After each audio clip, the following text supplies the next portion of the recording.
My beloved child, stop for a moment and stay here with me. Not because you owe this message your attention, not because you need another speech. I am asking you for something simpler. Give me one honest moment before you return to the noise that has been following you all day. You have been moving quickly, opening one thing, closing another, reading messages, checking what changed, answering people even when your heart felt tired, smiling when someone asked if you were fine because explaining the truth felt heavier than saying, I am okay. My beloved child, I know that kind of tiredness.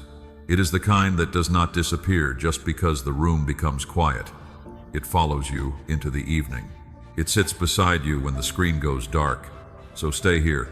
Do not run from this moment simply because stillness makes you notice what you have been carrying. I am not here to shame you. I am not here to frighten you. I am here because your heart has been asking questions you have not known how to say out loud. You have wondered how much longer you can keep carrying the same weight. You have wondered whether I still see the part of you that feels worn down. You have wondered whether your prayers have become too quiet to reach me. My beloved child, they have not. But before I speak about what I heard, I want you to become present. Put down the argument for a moment. Put down the bill you keep calculating in your mind. Put down the memory that returns whenever the house becomes quiet. Put down the comparison that tells you everyone else is moving while you remain stuck. Just stay. There is a reason Scripture often tells people to be still before they can recognize what is true. Stillness does not make every problem disappear. It gives your heart enough room to stop reacting long enough to see clearly. That is what I want for you now, clarity. Not noise, not pressure. My beloved child, I want you to notice how quickly you have learned to leave uncomfortable places. You swipe away what makes you think. You close the conversation when it touches a wound. You distract yourself when silence begins asking questions. Sometimes leaving is wise, but sometimes leaving is simply fear wearing the clothes of busyness. Tonight, I am asking you to do something different. Stay in the room with me. You do not need to understand everything yet. You do not need to feel spiritual. You only need to remain open enough for truth to reach the place you usually protect. My beloved child, I have seen how carefully you guard that place. People know the version of you who handles things. They know the one who keeps working. They know the one who says, I will figure it out. But there is another part of you, the part that gets quiet when everyone else leaves. The part that is tired of being the strong one. The part that still remembers a conversation you wish had ended differently. The part that sometimes wonders whether hope is becoming harder to carry. That is the part I want to speak to, not the polished version. You, my beloved child, remember the way Elijah reached a place where exhaustion had emptied him. He did not receive a lecture first. He was given space to stop, rest, and listen again. His story reminds you that being exhausted does not make you faithless. Sometimes it means you have been carrying too much for too long. So stop measuring your faith by how well you hide your weariness. You do not impress me by pretending you need nothing. You can come close while confused. You can come close while disappointed. You can come close with questions. You can come close even when all you have is one long breath and one honest sentence. I am here. Stay with me a little longer. There is something I want to show you about the weight you have been carrying, but if I say it too quickly, you may hear it only with your mind and miss what it means for your heart. So I want to walk you toward it. I want to remind you how many times you kept going when no one knew it cost you anything. How many mornings you got up, even though you wanted to disappear beneath the covers. How many prayers you began with confidence and finished with only silence. My beloved child, none of that makes you invisible. You may feel unseen by people. That is not the same as being unseen by me. You may feel forgotten by someone whose attention once mattered deeply. That is not the same as being forgotten by me. You may feel as though your life is standing in one place while other people move ahead. That is not proof that nothing is happening within you. Do not turn away from this moment because you are afraid the next words will ask more from you. I am not asking you to perform. I am asking you to listen. The world often demands that you prove you are worthy before it gives you attention. I do not meet you that way. Think of how Jesus stopped for people others overlooked. The blind man beside the road, the woman in the crowd, the person everyone else was ready to pass. He noticed, he listened, he responded to the person, not the performance. My beloved child, let that picture settle inside you. You do not need to make yourself impressive before you are worth noticing. You do not need to clean up every part of your life before you can be honest with me. You do not need to finish healing before you speak about the wound. You may not know what answer you need, and that is all right. You do not have to name wounds before I can meet you there. Sometimes the step of faith is refusing to leave when your heart wants to hide. Stay. Let your shoulders loosen. Let the next breath be slower than the last one. There is more I want to tell you, and it begins with something you thought might have disappeared into silence. The prayer you could barely form, the one you did not know how to finish, the one that felt too small, too tired, or too late. My beloved child, I heard it, and that is where I want to take you next. My beloved child, I told you that I heard the prayer you could barely form, and now I want you to understand what that means. I did not hear only the words you spoke clearly. I heard the silence after them. I heard the long breath when you had nothing left to explain. I heard the question you swallowed because you were afraid it sounded faithless. You have wondered whether prayer still matters when you are too tired to sound hopeful. It does. You have wondered whether I listen when your mind is scattered and your heart feels numb. I do. My beloved child, I heard you on the nights when the room was dark and everyone else thought you were sleeping. I heard you when your lips never moved. I heard you when your prayer was only, "Please help me." I heard you when you could not even finish that sentence. Nothing honest was wasted. Nothing sincere disappeared. You may have looked at the ceiling and thought your words went nowhere. You may have repeated the same request so many times that saying it again felt almost embarrassing. You may have wondered whether silence meant I had stopped caring. My beloved child, silence is not proof that I was absent. There are things I have seen in you that nobody else noticed. I saw the moment you almost gave up on something good because disappointment had become too familiar. I saw you answer someone kindly while carrying your own pain. I saw you go to work with a heavy heart. I saw you sit in your car for a few extra minutes because you needed to gather yourself before walking inside. I was not watching from far away. I was near, and I want to remove a lie that has made closeness with me harder than it needs to be. You do not have to earn my attention. You do not have to become more presentable before you come to me. You do not have to prove that your faith is strong enough before I listen. My beloved child, that is not how I have ever met people. Look at the pattern in Scripture. I met Hagar in the wilderness when she felt forgotten. I met Elijah when exhaustion had emptied him. Jesus stopped for Bartimaeus while others tried to silence him.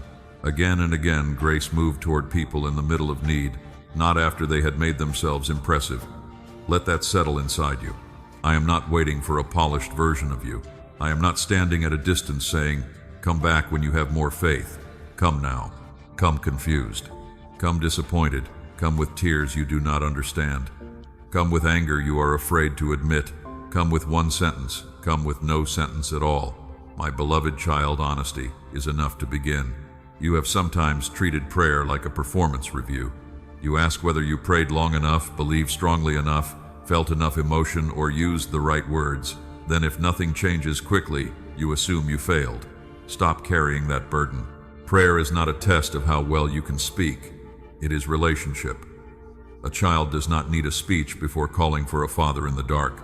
One honest cry is enough to reveal where the heart is. I know where yours is. I know the place that still aches from what happened months ago. I know the disappointment you rarely mention because you are tired of hearing yourself talk about it. I know the request you stopped praying aloud because hope started feeling dangerous.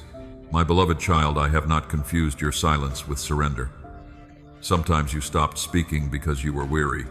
Sometimes you stopped asking because another unanswered day made you afraid to hope again. Sometimes you distracted yourself because thinking about what you wanted hurt too much. I understand. But I want you to hear this clearly. Your exhaustion does not disqualify you. Your questions do not make me turn away. Your unfinished healing does not make you less welcome. Your weakness does not cancel your place with me. There is something I want to show you through this journey, something deeper than a quick moment of comfort. I do not want you to feel better for a few minutes and then return to the same belief that you have been forgotten. I want that belief challenged at the root. My beloved child, there are seasons when what I am doing cannot be measured by what you can see today. That is difficult for you because you want evidence. You want the call, the answer, the open door, the changed circumstance. You want something you can point to and say, "There now, I know I was heard." But sometimes faith has to live before the evidence arrives. Scripture says faith is confidence in what is hoped for and assurance about what is not yet seen. That does not mean pretending you have certainty about every outcome. It means learning that my presence does not disappear simply because the result is still hidden. You can be heard before you see the answer. You can be loved while you are waiting. You can be guided while the road still looks incomplete. My beloved child, I know that waiting has made you question yourself. You have asked whether you did something wrong, whether you missed your chance, whether someone else received what should have been yours, whether the delay means no. I am not going to answer every question with a simple explanation, because some things unfold in ways you will understand only with time. But I will tell you this: do not turn delay into condemnation. Do not use silence as evidence against your worth. Do not decide that nothing is happening simply because nothing dramatic has happened yet. There are roots that grow before branches become visible. There are foundations that must be set before anything rises above the ground. There are acts of obedience that look foolish before their purpose becomes clear. Before we go there, remember one more thing. I am not asking you to manufacture certainty. I am asking you to remain available to truth. You can say, Father, I do not understand this season, but I will not call myself abandoned. You can admit that you are tired and still take one faithful step. You can acknowledge that the answer has not come and still refuse to let despair become your final interpretation. That kind of faith is not loud. It is steady. It keeps a light burning while the larger picture remains hidden from view. My beloved child, this is why I want to take you next to a man who knew what it meant to keep building while everyone around him saw no reason to continue. He did not have the evidence first. He had a word, a task, and a choice to keep going. His name was Noah. And if you have been wondering how to keep believing when nothing around you seems to make sense, I want you to walk with me into his story next. My beloved child, I told you that Noah had a word, a task, and a choice to keep going before he had proof. Now I want you to stand beside him not as someone reading an old story, but as someone who knows what it feels like to obey when the outcome is hidden. Imagine the sound of the hammer, day after day, wood against wood, hands growing tired, questions growing louder, people passing by and wondering why he was building something enormous when the sky looked ordinary. My beloved child, that is what faith can feel like when nothing around you confirms what you are carrying. Noah did not begin with rain falling on his face. He began with trust. He began with a word that did not fit the visible conditions around him. Scripture says, Noah walked with me in a generation that had moved far from what was good. He was not presented as a man who understood everything. He was a man willing to keep moving toward me when the direction did not make sense to the crowd. That matters. You have had seasons like that. You kept praying when nothing changed. You kept showing up when nobody noticed the effort. You kept trying to repair what seemed fragile. You kept caring for your family while carrying questions you did not know how to answer. You kept believing your life could become meaningful after disappointment had taken more than you expected. My beloved child, sometimes obedience feels like building an ark under a clear sky. There is no applause. There is no immediate evidence. There is only the next piece of wood, the next responsible choice, the next prayer, the next morning, the next step you know how to take, and that can feel small. But small faithfulness repeated over time becomes a structure strong enough to carry you through what you cannot yet see. Do not despise the hammer because it is not the rain. The hammer is part of the story too. Maybe your hammer is saving money when the numbers still feel tight. Maybe it is going to counseling even though healing feels slow. Maybe it is choosing honesty in a marriage where trust has been damaged. Maybe it is caring for your health through one meal, one walk, one appointment. Maybe it is refusing to return to a pattern that once gave quick relief but left your heart emptier afterward. My beloved child, I am not asking you to pretend that every hard thing is a sign of some dramatic future event. I am asking you to recognize the value of faithfulness before results. Noah could not control the weather. He could control whether he kept building. You cannot control every person. You cannot control every timeline. You cannot force a door open. You cannot command another heart to change.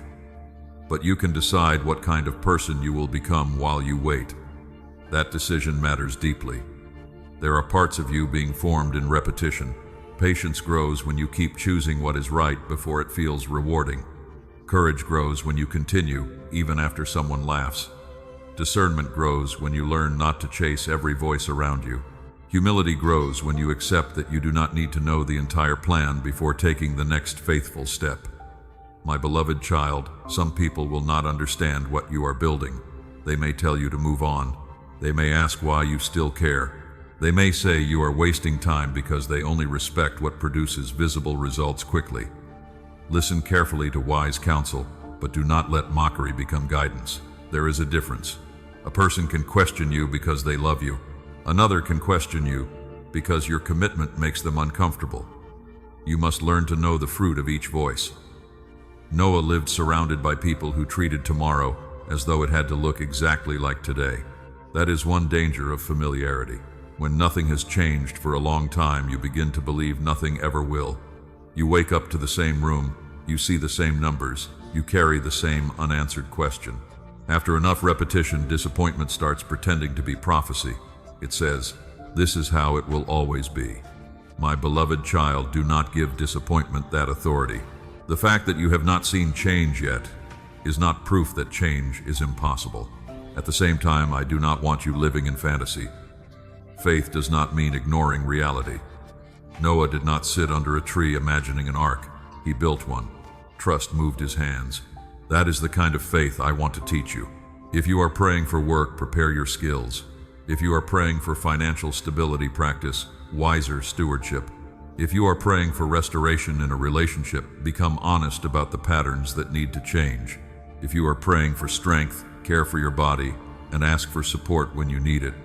Prayer and responsibility can walk together.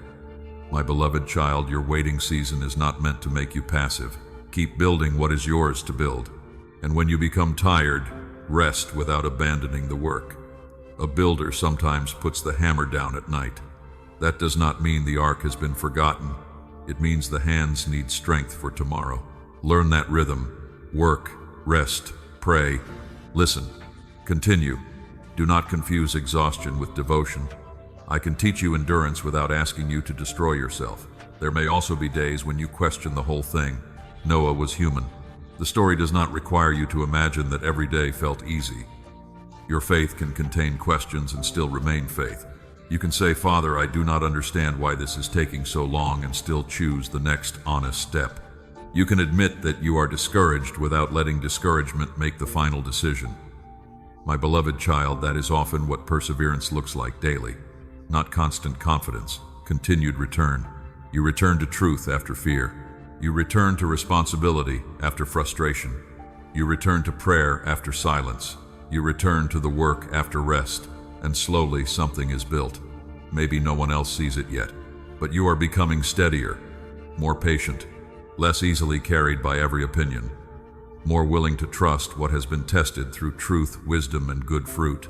My beloved child Noah eventually reached a day when what had looked foolish became necessary. The sky changed. The rain came. The ark that seemed excessive became shelter. But before we speak about the storm, I want you to remember what came first. Years of unseen faithfulness. That is where strength was formed. And if you are in that season now, do not turn away simply because the sky has not changed yet. Keep building what is yours to build. Keep listening. Keep choosing what is true. Because next, my beloved child, I want to show you what the story of Noah teaches about storms' endings and the promise that comes after the rain. My beloved child, you have just walked with Noah through the long season of building before the sky gave him any evidence. Now I want you to look at what happened when the weather finally changed. The rain came, the water rose, everything familiar disappeared beneath it, and for a time the world outside the ark looked nothing like the world Noah had known. My beloved child, storms can make your life feel that way. A diagnosis can change the way tomorrow looks. A financial loss can make a familiar home feel uncertain. A relationship can fracture so quickly that you no longer recognize the future you had pictured. I do not need you to pretend those things are small. I do not ask you to call pain beautiful while you are still trying to breathe through it. I ask you to remember that pain does not automatically get to write the ending. Noah did not know every detail of what the world would look like when the waters receded. He only knew that the ark had become the place where he had to remain while the storm completed its course. That matters for you. Sometimes faith is not escaping the storm. Sometimes faith is staying inside what is safe, wise, and faithful while the storm passes. My beloved child, you may want immediate relief. You may ask me to stop the rain today.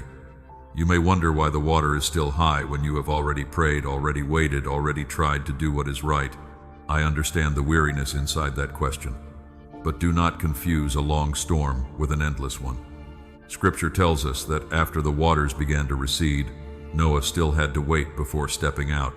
He sent out birds. He watched. He tested what was ready. He did not throw open the door simply because he was tired of being inside. There is wisdom in that. Relief can make you impatient. When the pressure begins to ease, you may want to rush into the first option that looks like dry ground. Slow down. Let the water recede fully. Let truth become clear. Let time reveal what is stable. My beloved child, some storms change the landscape. When they end, you may not return to exactly what existed before. That does not mean the future is empty. It means you may need to learn a new way of walking. The job may not return in the same form. The relationship may not be restored in the way you imagined. Your body may require different care. Your priorities may change. You may discover that the version of you who entered the storm is not the same person who is leaving it. Do not be afraid of that. Survival can teach you what comfort never had to teach. You can become more discerning, more honest, more aware of what matters, more willing to release what was already unstable before the rain began.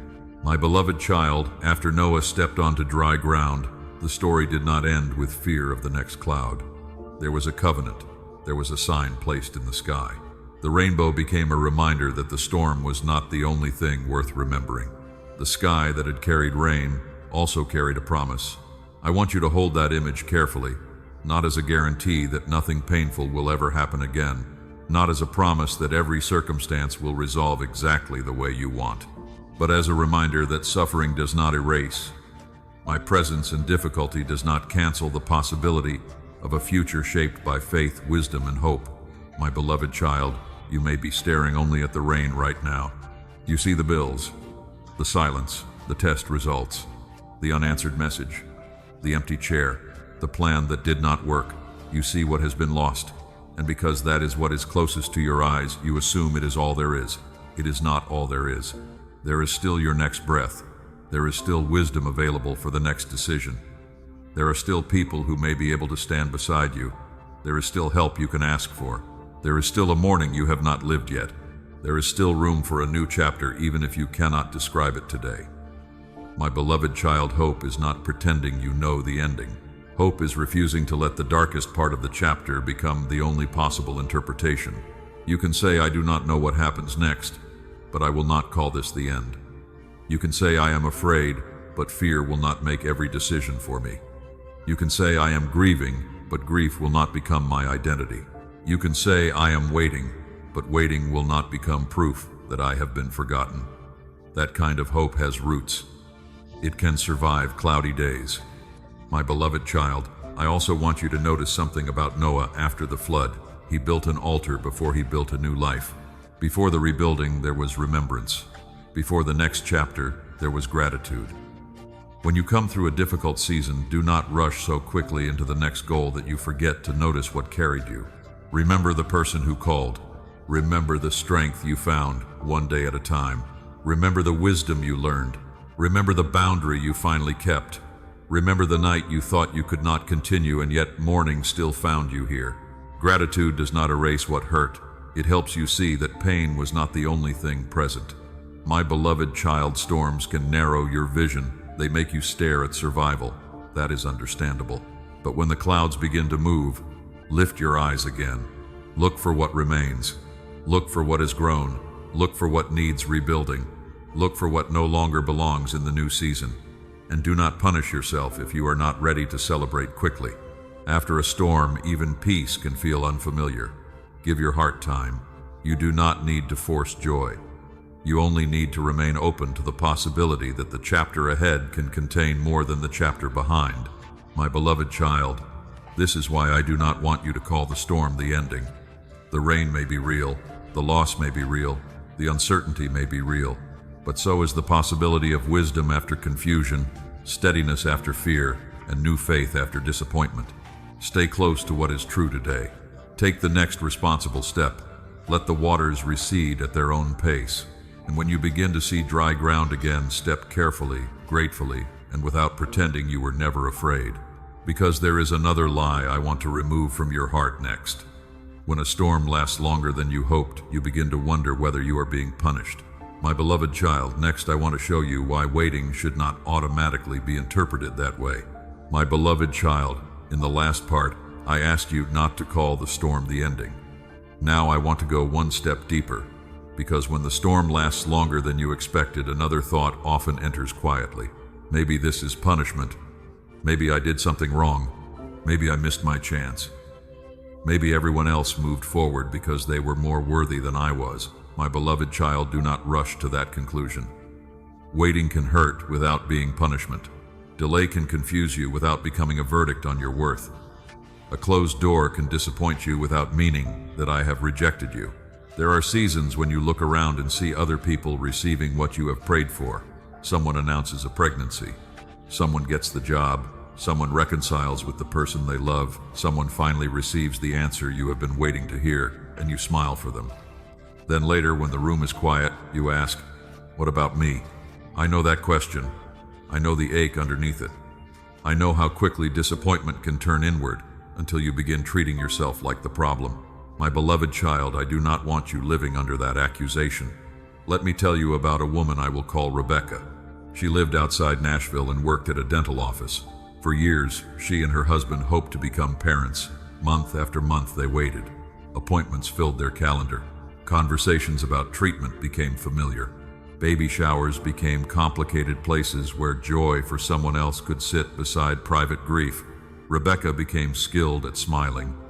She could hold a gift, hug a friend, say congratulations, and then drive home in silence. One evening she sat in her kitchen after another appointment and said, "Father, if I have done something wrong, tell me. If this is punishment, I need to know why." The prayer was honest, but the conclusion behind it was not true. My beloved child, not every painful delay is a sentence from me. Not every unanswered prayer means you have failed. Not every difficult season carries a hidden accusation. Sometimes life is complicated. Bodies are complicated. Relationships are complicated. Timing is complicated. And faith does not require you to invent a spiritual explanation for every delay. Rebecca did not need more shame. She needed truth. She needed wise medical care. She needed honest conversations with her husband. She needed space to grieve without believing grief made her ungrateful. She needed to remember that her value was not measured by whether her story matched someone else's. My beloved child, perhaps your waiting is different. Maybe you are waiting for work. Maybe you are waiting for relationship clarity. Maybe you are waiting for test results. Maybe you are waiting for a child to come home. Maybe you are waiting for your mind to feel lighter after prolonged stress. Whatever the waiting looks like, do not automatically translate it into, "I am being punished." That translation becomes cruel. It makes you search your past for reasons to condemn yourself. It makes you compare your life with people moving faster. It makes you believe that if you could become better, cleaner, stronger, or more faithful, then I would finally release the thing you want. My beloved child, my love is not a vending machine. You do not insert enough good behavior and receive the outcome you requested. I am not teaching you a transaction. I am teaching you relationship. Scripture shows many people who waited without being abandoned. Hannah carried longing for a child and poured out her grief honestly. David spent long seasons between anointing and responsibility. Abraham lived with promises he could not yet hold in his hands. Their waiting was not simple. Yours may not be simple either. But waiting can become a place where truth is learned. You learn what you actually believe when there is no quick result to support you. You learn whether you can receive support instead of hiding. You learn whether you can celebrate someone else's good news without using it as evidence against yourself. You learn whether you can care for today while tomorrow remains unanswered. My beloved child, these lessons are not punishment. They are part of becoming more grounded. I want you to stop asking only, "When will this end?" Ask also, "How can I live well while I wait?" Can you sleep enough? Can you eat well? Can you keep your appointments? Can you tell someone you trust that you are struggling? Can you continue working without making work your identity? Can you pray honestly without forcing yourself to sound certain? These are faithful questions. Rebecca eventually changed the way she prayed. She stopped asking, "What did I do to deserve this?" She began saying quietly, "Father, help me remain truthful, loving, and steady while we take the next responsible step." That prayer did not erase uncertainty, but it removed shame from the center of the story, and that changed how she carried the waiting. My beloved child, I am not promising that every person who waits will receive the exact outcome they desire on the timeline they desire. I will not ask you to build your faith on guarantees I have not given. I want you to build it on something stronger. You are seen while you wait. You are loved while you wait. You are allowed to ask questions while you wait. You can seek help while you wait. You can grieve while you wait. You can still live while you wait. Do not put your whole life on hold because one answer has not arrived. There is still kindness to give. There is still work to do. There are still people to love. There is still rest to receive. There are still small decisions that can protect your future.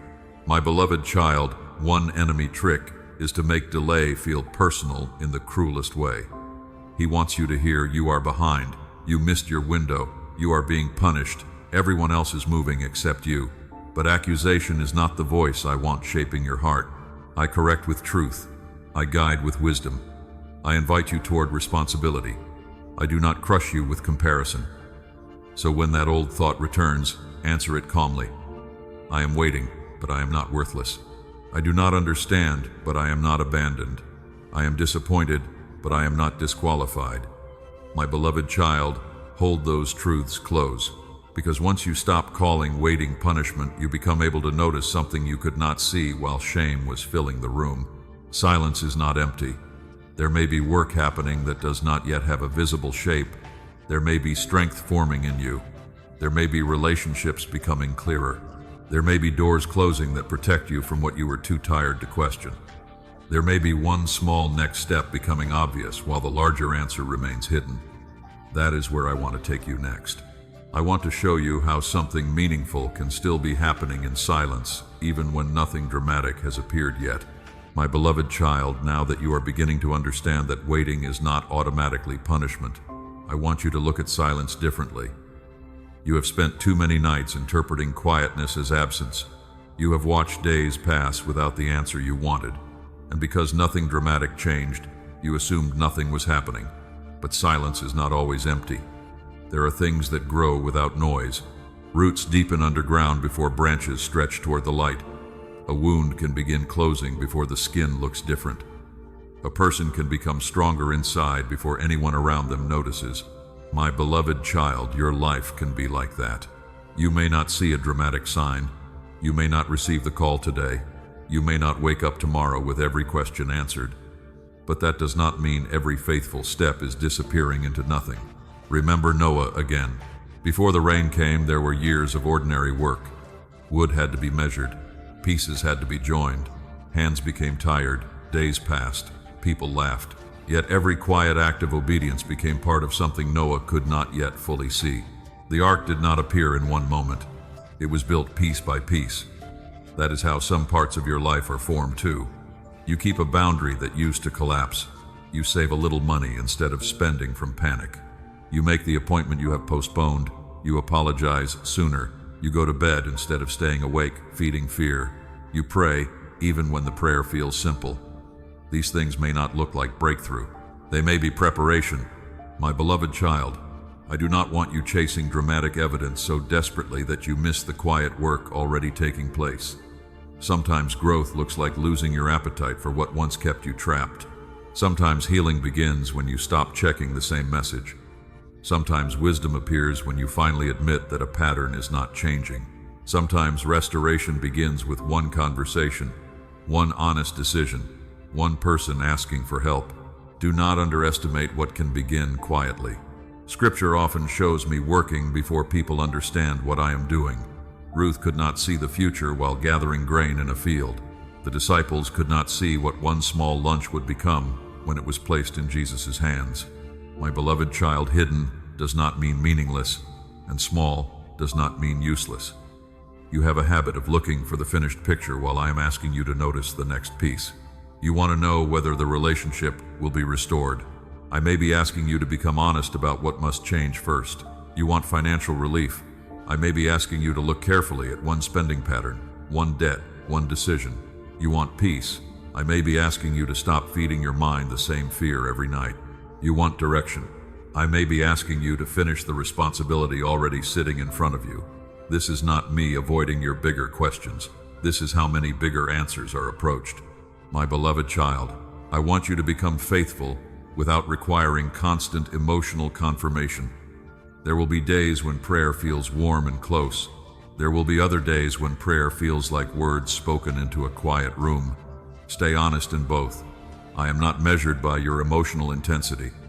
And your faith is not worthless because you do not feel something powerful every time you pray. Sometimes the strongest faith is very quiet. It gets up. It goes to work. It keeps the appointment. It tells the truth. It rests when exhausted. It returns after discouragement. No audience is required. My beloved child, this kind of faith protects you from another trap. When you believe silence means nothing is happening, you become vulnerable to impatience. You begin reaching for anything that promises quick relief. You may return to a relationship that repeatedly hurts you because loneliness feels louder than wisdom. You may spend money you do not have because buying something gives you a few minutes of comfort.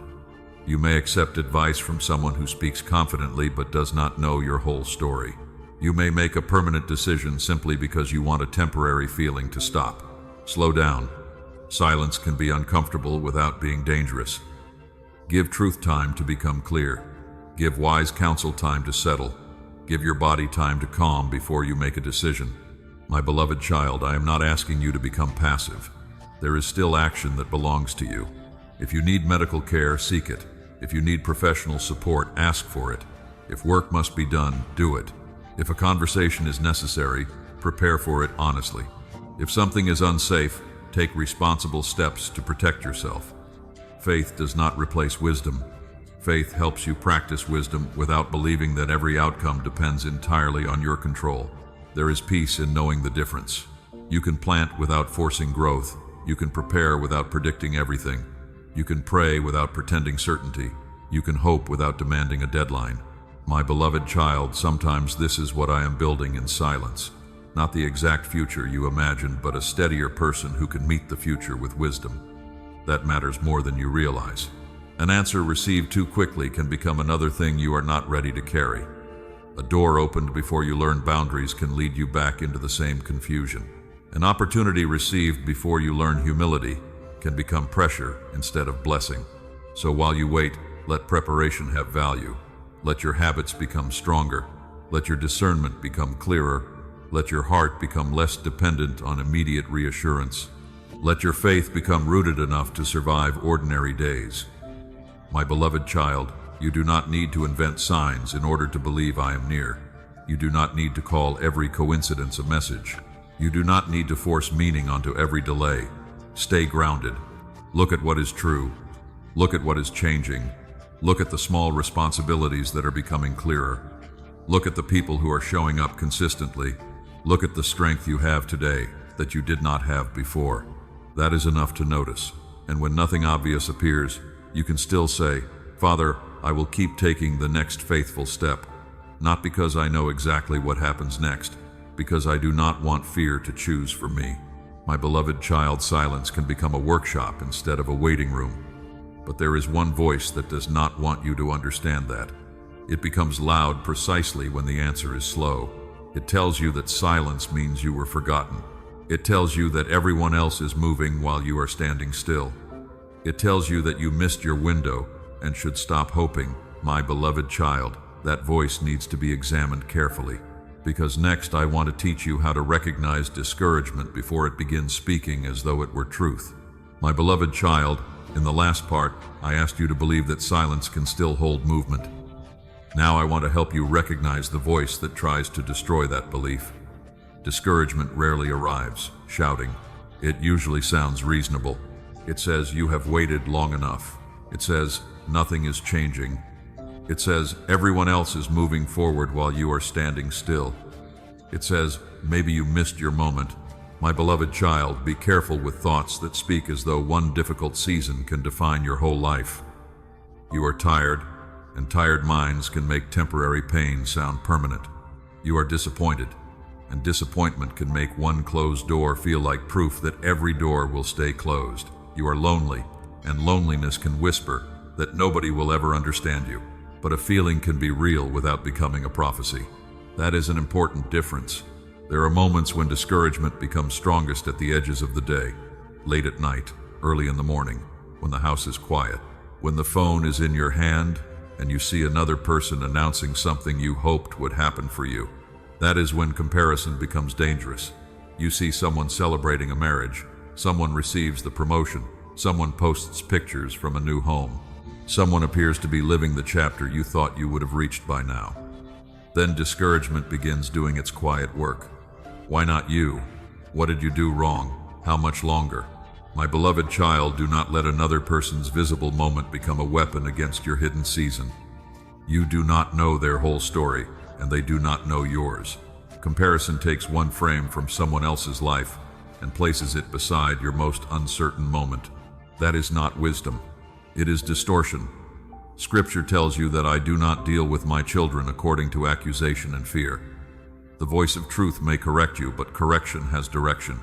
It shows you what to do next. Accusation only circles the wound. It says, you are behind. You are a failure. You ruined everything.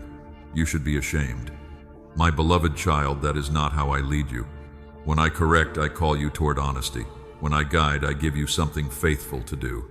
When I expose a pattern, it is so you can change it, not so you can spend another week hating yourself. Learn to recognize the fruit of a thought. Does it move you toward truth, or does it trap you in shame? Does it help you act responsibly, or does it leave you frozen? Does it make you more honest, or does it make you desperate to compare, prove, hide, or escape? My beloved child, you do not need to label every negative thought as a spiritual attack. Sometimes you are simply exhausted. Sometimes you need sleep. Sometimes stress has been accumulating for weeks. Sometimes your body is asking for care. Sometimes a difficult conversation is still sitting unresolved inside you. Discernment means becoming honest about all of that. Faith is not pretending every struggle has only one explanation. Faith is bringing the whole truth into the light. So when discouragement rises, slow down before you agree with it. Ask yourself, what happened before this thought became loud? Did you sleep poorly? Did you spend too much time comparing yourself online? Did someone speak to you in a way that reopened an old wound? Did you receive disappointing news? Did you skip the habits that normally help you stay grounded? My beloved child, understanding the context of your emotions can keep you from turning one hard moment into a spiritual conclusion. You can say, I feel discouraged today, without saying, my life is hopeless. You can say, I am afraid this will not change, without saying, nothing will ever change. You can say, I feel behind, without deciding that you are behind. Words matter. The way you describe your pain can either give it boundaries or give it the whole room. I want you to give it boundaries. This is a difficult day. This is a painful wait. This is an unanswered question. This is not the whole story. My beloved child, remember how the psalmist spoke honestly about despair, fear, enemies, tears, and waiting. They did not hide emotion from me. But again and again, they also returned to remembrance. They remembered what had already been true. They remembered my character. They remembered that darkness had not erased every previous act of faithfulness. You can practice that too. When discouragement says nothing has ever worked, remember what did. Remember the season you thought would break you and did not. Remember the conversation you finally had. Remember the boundary you learned to keep. Remember the person who appeared when you needed support. Remember the strength you have now that you did not have a year ago. My beloved child, remembrance is not denial. It is balance. Discouragement wants selective memory. It wants you to remember every failure and forget every mercy. It wants you to replay every delay and ignore every small movement. Do not give it that advantage. Look at the whole picture, and then do something simple. Stand up, drink water, step outside, call someone wise. Write down what is actually true. Pray one honest sentence. Finish one small responsibility. Do not wait until you feel powerful before you take a grounded step. Sometimes courage begins before emotion changes. You may still hear discouragement tomorrow. That does not mean you failed tonight. A familiar thought can return without regaining authority. Notice it sooner. Name it more accurately. Refuse to feed it with comparison. Then come back to what is in front of you. One breath, one prayer, one wise decision, one conversation, 1 hour lived honestly. This is how a loud inner voice slowly loses the power to direct your life again today. My beloved child, the voice of discouragement loves dramatic conclusions. It says, because this has taken longer than expected, you have been abandoned. Because the answer has not come, you were not heard. Because the door is still closed, there is nothing beyond it. I want you to question those conclusions, not with false certainty, with humility. You do not know the whole story yet. Neither do the people comparing timelines around you. Leave room for what you cannot see. Leave room for wisdom. Leave room for support. Leave room for change. Leave room for me. And when discouragement comes at night and tells you that you missed your window, do not argue with it until morning. Return to one truth. I am still here. My beloved child, there is one question discouragement uses more than almost any other. If you love me, why did you not come sooner? That question has been carried by grieving hearts for generations. And next I want to walk with you into a story where that exact ache was spoken out loud. A story about delay, grief, tears, and a tomb that seemed to prove the answer had come too late. My beloved child, next I want to take you to Lazarus. My beloved child, in the last part I brought you to a question that discouragement loves to repeat when the answer is slow. If you love me, why did you not come sooner? That question is not new. Martha carried it. Mary carried it. And I want you to walk with me into their story because delay can feel like abandonment when pain is close and the answer is not. Lazarus was sick. His sisters sent word to me because they knew I loved him. Their message was simple. The one you love is sick. They believed I would come. They had seen what I could do. They knew I had healed others, so waiting must have felt confusing. My beloved child, you know that feeling. You pray because you believe I can help. You ask because you trust I care. Then the day passes. Then another. The situation gets worse instead of better. And suddenly faith becomes tangled with questions. Why are you not here yet? Why is this still happening? Why did you help someone else faster? Why did the answer not come before the damage became greater? I understand those questions. Sometimes you think love should always arrive as prevention. But when prevention does not happen, you assume love was absent. Love can still remain beside you, even after the thing you feared has happened. In the story of Lazarus, I did not arrive at the moment Mary and Martha expected. By the time I reached Bethany, Lazarus had died and had been in the tomb for days. From their point of view, the window had closed. The thing they feared had already happened. My beloved child, that is when delay feels most like abandonment, not when you are waiting comfortably. When the consequence has already arrived, when the relationship has ended, when the opportunity has passed, when the doctor gives news you did not want, when the money is already gone, when someone has already left. You think if you had come sooner, maybe this would not look like this. Martha said something very close to that when she met me on the road. Lord, if you had been here, my brother would not have died. Do not rush past the honesty in her words. She believed in me. She also hurt. Faith and grief were standing in the same sentence. My beloved child, I can receive both. You do not have to clean the pain out of your prayer before bringing it to me. You can say, I still trust you, and I do not understand this. You can say, I know you are good, and I am angry about what happened. You can say, I believe you are near, and I feel abandoned. Honesty does not frighten me. Pretending only keeps your heart farther from the conversation you actually need. When Martha spoke, I did not shame her for asking why. When Mary came later grieving, I did not tell her to stop crying because a larger plan existed. I wept. My beloved child, remember that. I wept. The shortest words in that scene carry enormous weight because they show you something about my heart. Delay did not mean indifference. I was not standing outside their pain, untouched by it. I saw the grief. I felt the loss. I stood beside people whose hearts were breaking. That matters when you are tempted to think that because an answer did not come quickly, I must not care. My beloved child, compassion is not measured only by how fast circumstances change. Sometimes presence comes before resolution. Sometimes I meet you in the waiting room before there is news. Sometimes I meet you beside the empty chair before you know what the next chapter will be. Sometimes I meet you in the car after the conversation you never wanted to have. The absence of an immediate solution is not the same as the absence of love. I want you to separate those two things. You have joined them together too quickly. The answer is delayed, therefore I am forgotten. The door is closed, therefore I am rejected. The pain continues, therefore I am alone. My beloved child, those conclusions may feel natural, but feelings are not always accurate interpreters. Look again at Lazarus. Mary and Martha could see a tomb. They could see mourners. They could see a stone. They could see the evidence of what had already happened. What they could not yet see was the whole story. That does not mean their grief was foolish. It means grief was working with limited information. Your grief often does the same. It looks at what is visible today and tries to write the final paragraph. Be gentle with yourself when that happens, but do not let grief become the only voice allowed to speak. There are things you do not know yet. There are conversations that have not happened. There are decisions still ahead. There are forms of healing that may look different from what you imagined. There are ways courage can return even when circumstances remain difficult. My beloved child, I am not telling you that every painful delay will end with the exact outcome you desire. The story of Lazarus is not a formula you can use to demand a particular miracle. It is a revelation of something deeper. Your pain can be real while my presence is still real. Your questions can remain open while love remains present. Your timeline can break without your whole story becoming meaningless.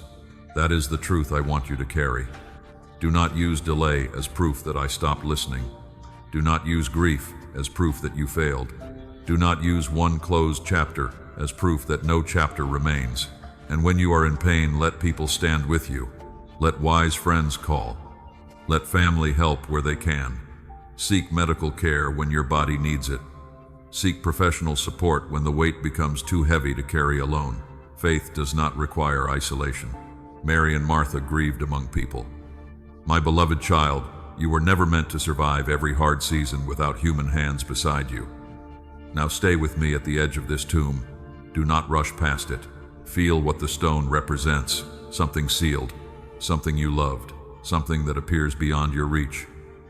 Maybe there is a part of your life that feels like that right now, a dream you stopped mentioning, a relationship you no longer know how to understand, a sense of joy that has been quiet for so long you wonder whether it can return. A future you once imagined clearly, but can no longer picture. My beloved child, I know what a sealed stone looks like from where you stand. I also know why the next part of this story matters. Because grief was not ignored, delay was not denial of love, and the tomb was not the place where I stopped speaking.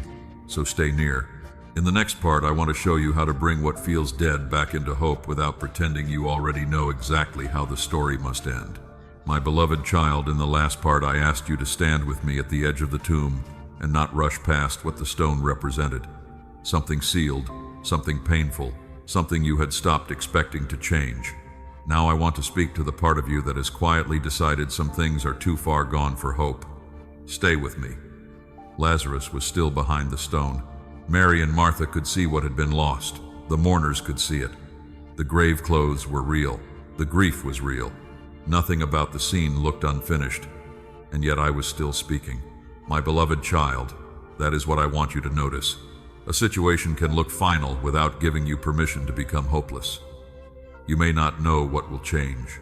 You may not know what will remain. You may not know what form healing will take. But hopelessness is not the same as realism. Sometimes realism says, "This hurts, and I do not know what happens next." Hopelessness says, "Nothing good can ever come from here. Do not confuse the two." When I stood before the tomb, I told them to move the stone. That instruction mattered. I did not ask Martha to pretend Lazarus had never died. I did not ask anyone to ignore the smell, the grief, or the days that had passed. I asked for one act of participation before they understood what would happen. My beloved child, there are times when hope begins like that. Not with certainty, with one stone moved. Maybe your stone is the phone call you keep avoiding. Maybe it is the appointment you need to make. Maybe it is the journal you need to open and write honestly in. Maybe it is admitting to someone safe that you are not doing as well as you pretend. Maybe it is finally accepting that one chapter has ended so you can stop standing outside its door. Hope often begins with an honest action. The stone did not raise Lazarus, but moving it created space for the next moment. My beloved child, do not make yourself responsible for what only God can do. You can move what is yours to move. You can tell the truth. You can ask for help. You can make amends. You can set the boundary. You can return to healthy habits. You can take the next faithful step, but you cannot force another heart to change. You cannot command a body to heal. You cannot guarantee a relationship will return. You cannot make every lost opportunity come back in the same form. That is why hope must be deeper than control. Hope says, I will remain open to goodness even when I cannot dictate its shape. Then I called Lazarus by name. My beloved child, do not miss the tenderness in that. He was not called a failure. He was not called too late. He was called by name. Scripture says, I am the resurrection and the life. That truth does not mean every circumstance will be restored exactly as you imagine. It means death, loss, disappointment, and endings do not have the power to define the whole meaning of your life. There are places where I can bring life into you, even when the circumstance itself does not return.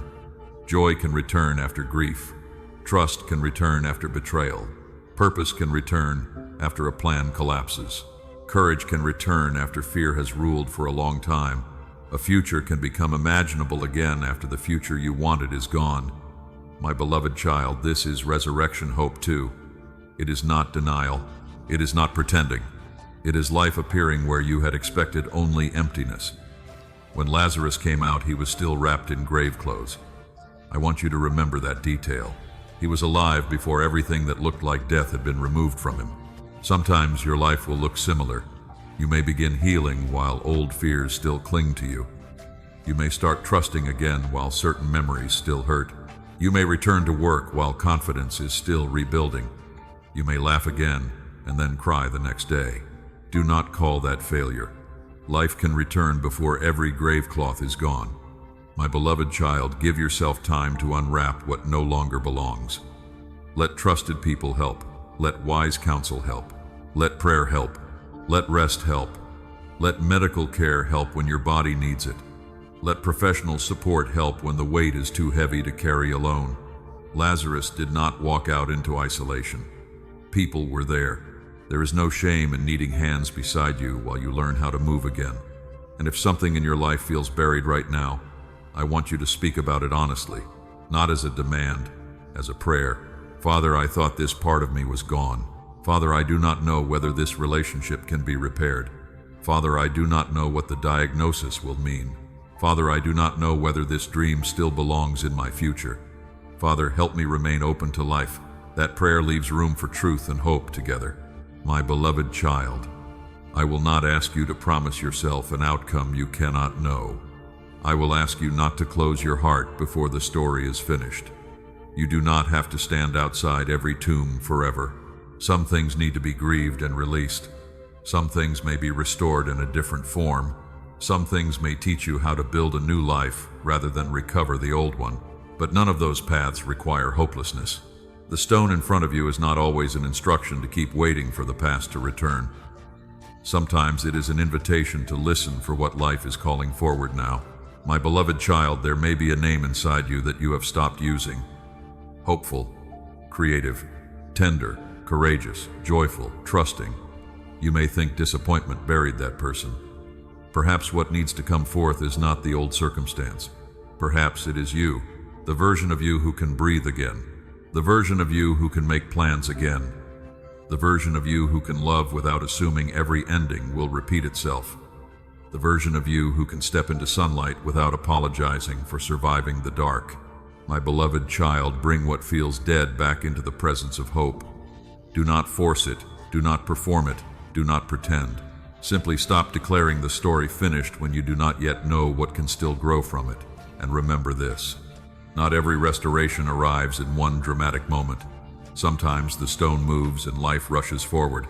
Other times, hope returns slowly. Through one conversation, one appointment, one night of better sleep, one morning when dread feels slightly lighter. That kind of restoration matters too. My beloved child, next I want to show you why some of the deepest rebuilding does not look like fireworks at all. Sometimes it looks like sunrise, and sunrise still means darkness is leaving. My beloved child, in the last part I told you that not every restoration arrives like a door bursting open. Sometimes it comes slowly, quietly, like sunrise touching a room before anyone notices the darkness has begun to move. I want you to remember that because you have often judged healing too quickly. You expected a dramatic feeling, a sudden answer, one powerful moment that would make everything different. And when that did not happen, you assumed nothing was changing. My beloved child, some rebuilding happens by degrees. Let me tell you about a man I will call Daniel. Daniel was the dependable one in his family. He answered late calls. He drove people to appointments. He stayed calm during emergencies. He was the person others described as strong because they rarely saw him ask for anything. But strength had slowly become a mask. Inside, Daniel was exhausted. He was sleeping poorly. He had stopped enjoying things that once helped him breathe. He went to work, came home, sat in his car, and sometimes stayed there because walking through the front door felt like one more responsibility he did not know how to carry. My beloved child, people can look steady while quietly running out of strength. That is why I want you to stop assuming that needing help means you have failed. One evening, Daniel finally prayed honestly, not beautifully, not confidently. He said, "Father, I am tired of pretending I can carry this alone. Help me take the next step." That prayer did not create fireworks. The next morning still looked ordinary. His responsibilities were still there. His body was still tired, but something had changed. He had stopped hiding from the truth, and truth made room for action. A few days later, a friend called and noticed something in Daniel's voice. Instead of saying, "I am fine," Daniel told the truth. The conversation lasted longer than expected. The friend did not solve everything. He simply stayed. My beloved child, sometimes restoration begins with someone staying. Later that week, Daniel opened scripture without looking for a dramatic sign. He read words about the weary receiving strength and about burdens being shared. The verse did not erase his exhaustion, but it challenged the belief that he had to endure everything alone. Then another step became possible. He contacted a counselor he had been avoiding. That mattered. Faith did not replace support. Prayer did not cancel the need for wise care. My beloved child, I want you to hear that clearly. If your mind has become unbearably heavy, reach out to someone you trust. Seek appropriate professional help. If you are struggling to stay safe, do not isolate yourself. Let another person stand with you while the next step becomes clear. You do not prove faith by suffering alone. Daniel's restoration did not happen in one night. He still had hard mornings. There were days when anxiety returned. There were nights when sleep was restless. But the story was no longer moving in only one direction. One conversation became another. One counseling session became several. He began walking outside after work instead of sitting alone with every thought. He stopped answering every request immediately. He told his family when he needed rest. He learned that saying, "I cannot carry that today," was not the same as abandoning someone. My beloved child, that is what sunrise looks like. At first, the room is still mostly dark. Then the edge of the window changes.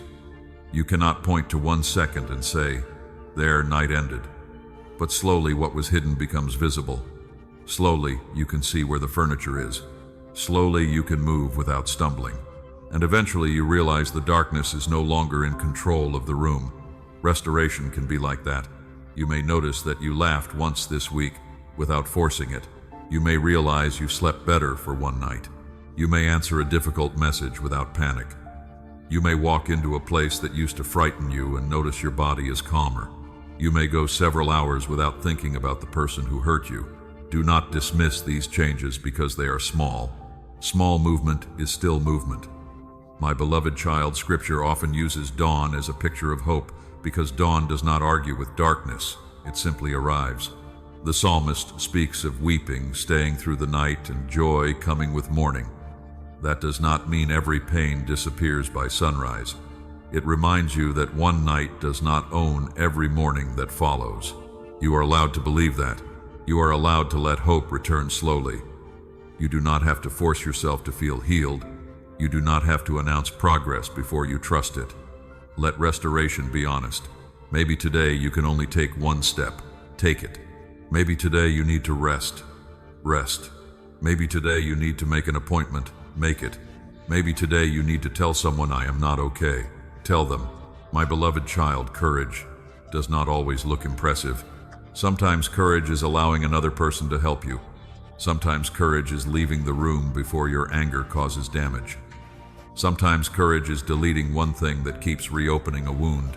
Sometimes courage is returning to a healthy routine after weeks of neglect. The world may not notice. I do.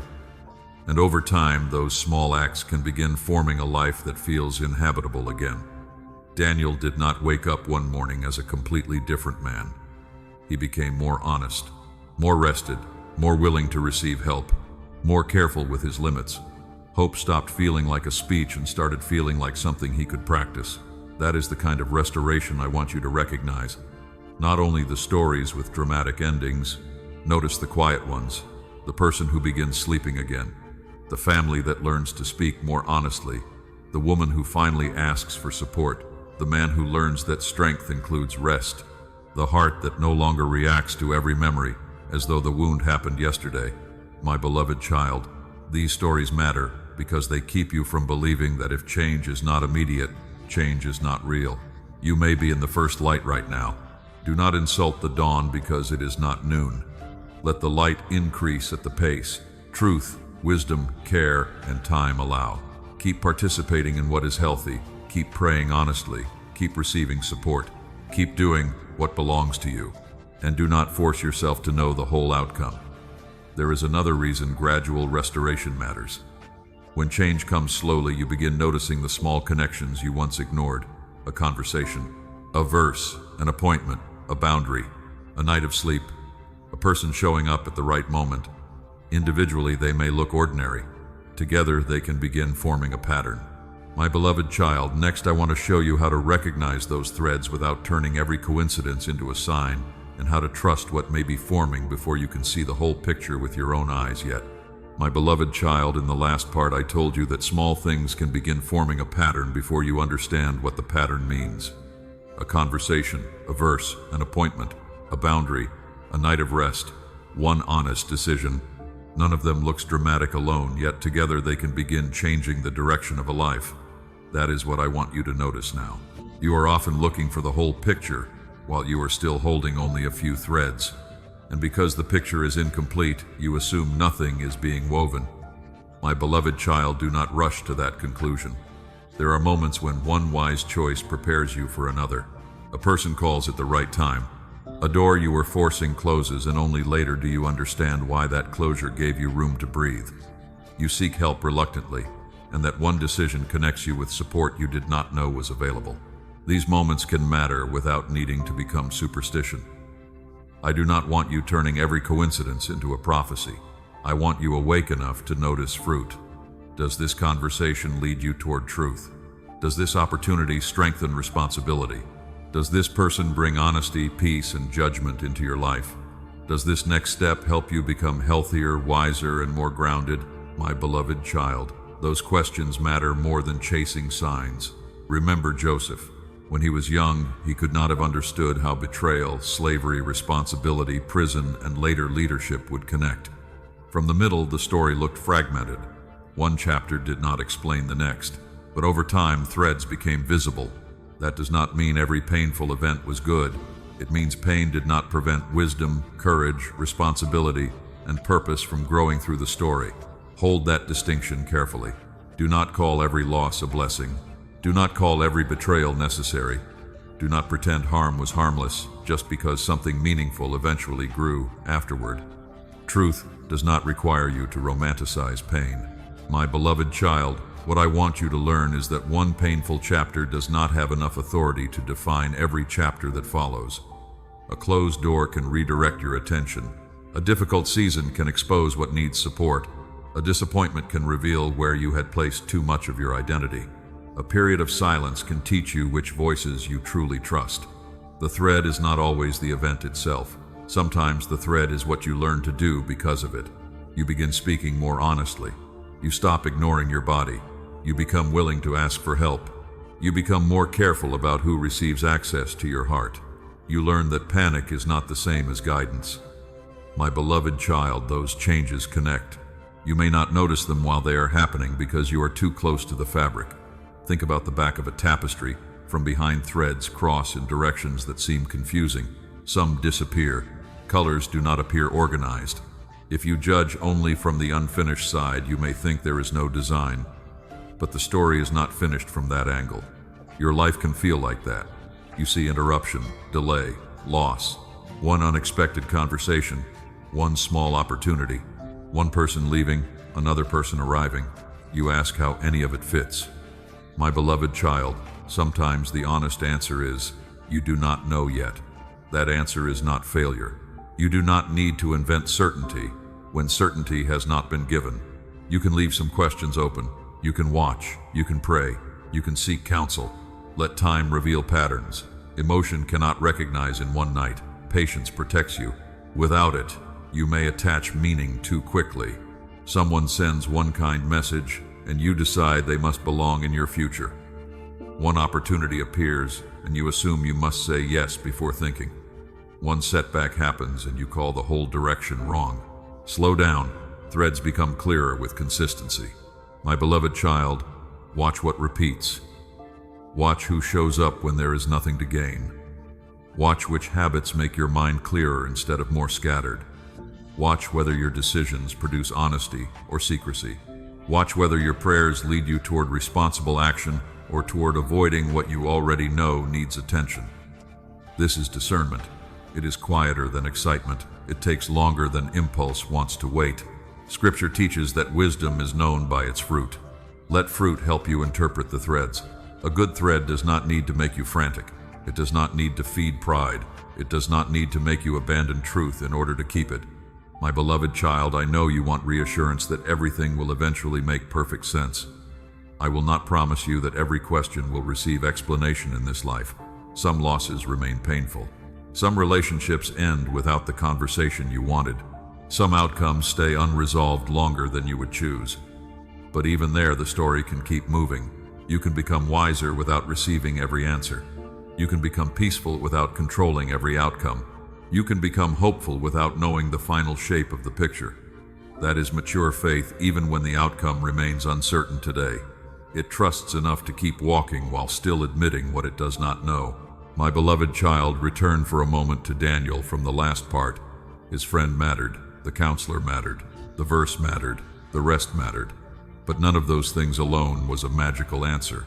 What changed his direction was that he began responding to healthy opportunities instead of continuing to hide. He picked up the phone.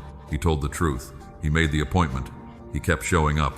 The threads required participation. That matters for you too. If help becomes available, receive it. If wise counsel confirms something you already know, act responsibly. If a healthy door opens, examine it carefully. If a pattern repeatedly harms, you stop waiting for another sign before taking it seriously. My beloved child, trust does not mean passivity. Sometimes trusting the unseen threads means doing the visible work in front of you. Make the call. Send the application. Keep the appointment. Tell the truth. Rest. Apologize. Ask the question. Say no when no is needed. These are ordinary actions, but ordinary actions can become part of meaningful change. And there is something else I want you to understand. You do not need to see the whole pattern before you are worthy of care. You do not need the story resolved before your pain deserves attention. I see the specific place where your heart is tired, not an abstract crowd. You, the question you rarely say aloud, the silence beneath your strongest smile, the particular ache that does not disappear simply because other people have their own problems. My beloved child, that is where I want to take you next. Because before we talk about being found, I want you to know something more personal. I see your specific ache, and I do not need your whole story to be finished before I meet you there. My beloved child, in the last part I told you that I see the specific place where your heart is tired. I do not see you as a blur inside a crowd. I see the detail. I see the question you answer differently depending on who asks. I see the memory you can carry through an entire day without mentioning it. I see the prayer you keep shortening because repeating the whole thing feels too painful. and I see the part of you that wonders whether anyone could understand what this ache actually feels like from the inside. My beloved child, I do. You are not a category to me. You are not simply another person who is waiting, another person who is grieving, another person who is afraid. I know what makes your waiting different. I know which name still changes the atmosphere inside you. I know which date you remember without needing a calendar. I know which room holds a memory you rarely revisit. I know which possibility you have almost stopped mentioning because you are tired of being disappointed. That specificity matters. Sometimes people try to comfort you with words that are true but too general. They say everything will be fine. They say stay strong. They say it will work out. And maybe they mean well, but your heart is asking for something deeper than a slogan. You want to know whether the exact place that hurts can be seen without being minimized. My beloved child, it can. Look at the way Jesus met people in Scripture. He did not speak to everyone as though their wounds were identical. He asked the blind man what he wanted. He spoke differently to Martha than he did to Mary. He knew the woman at the well carried a history she was tired of hiding. He noticed Zacchaeus before the crowd expected him to.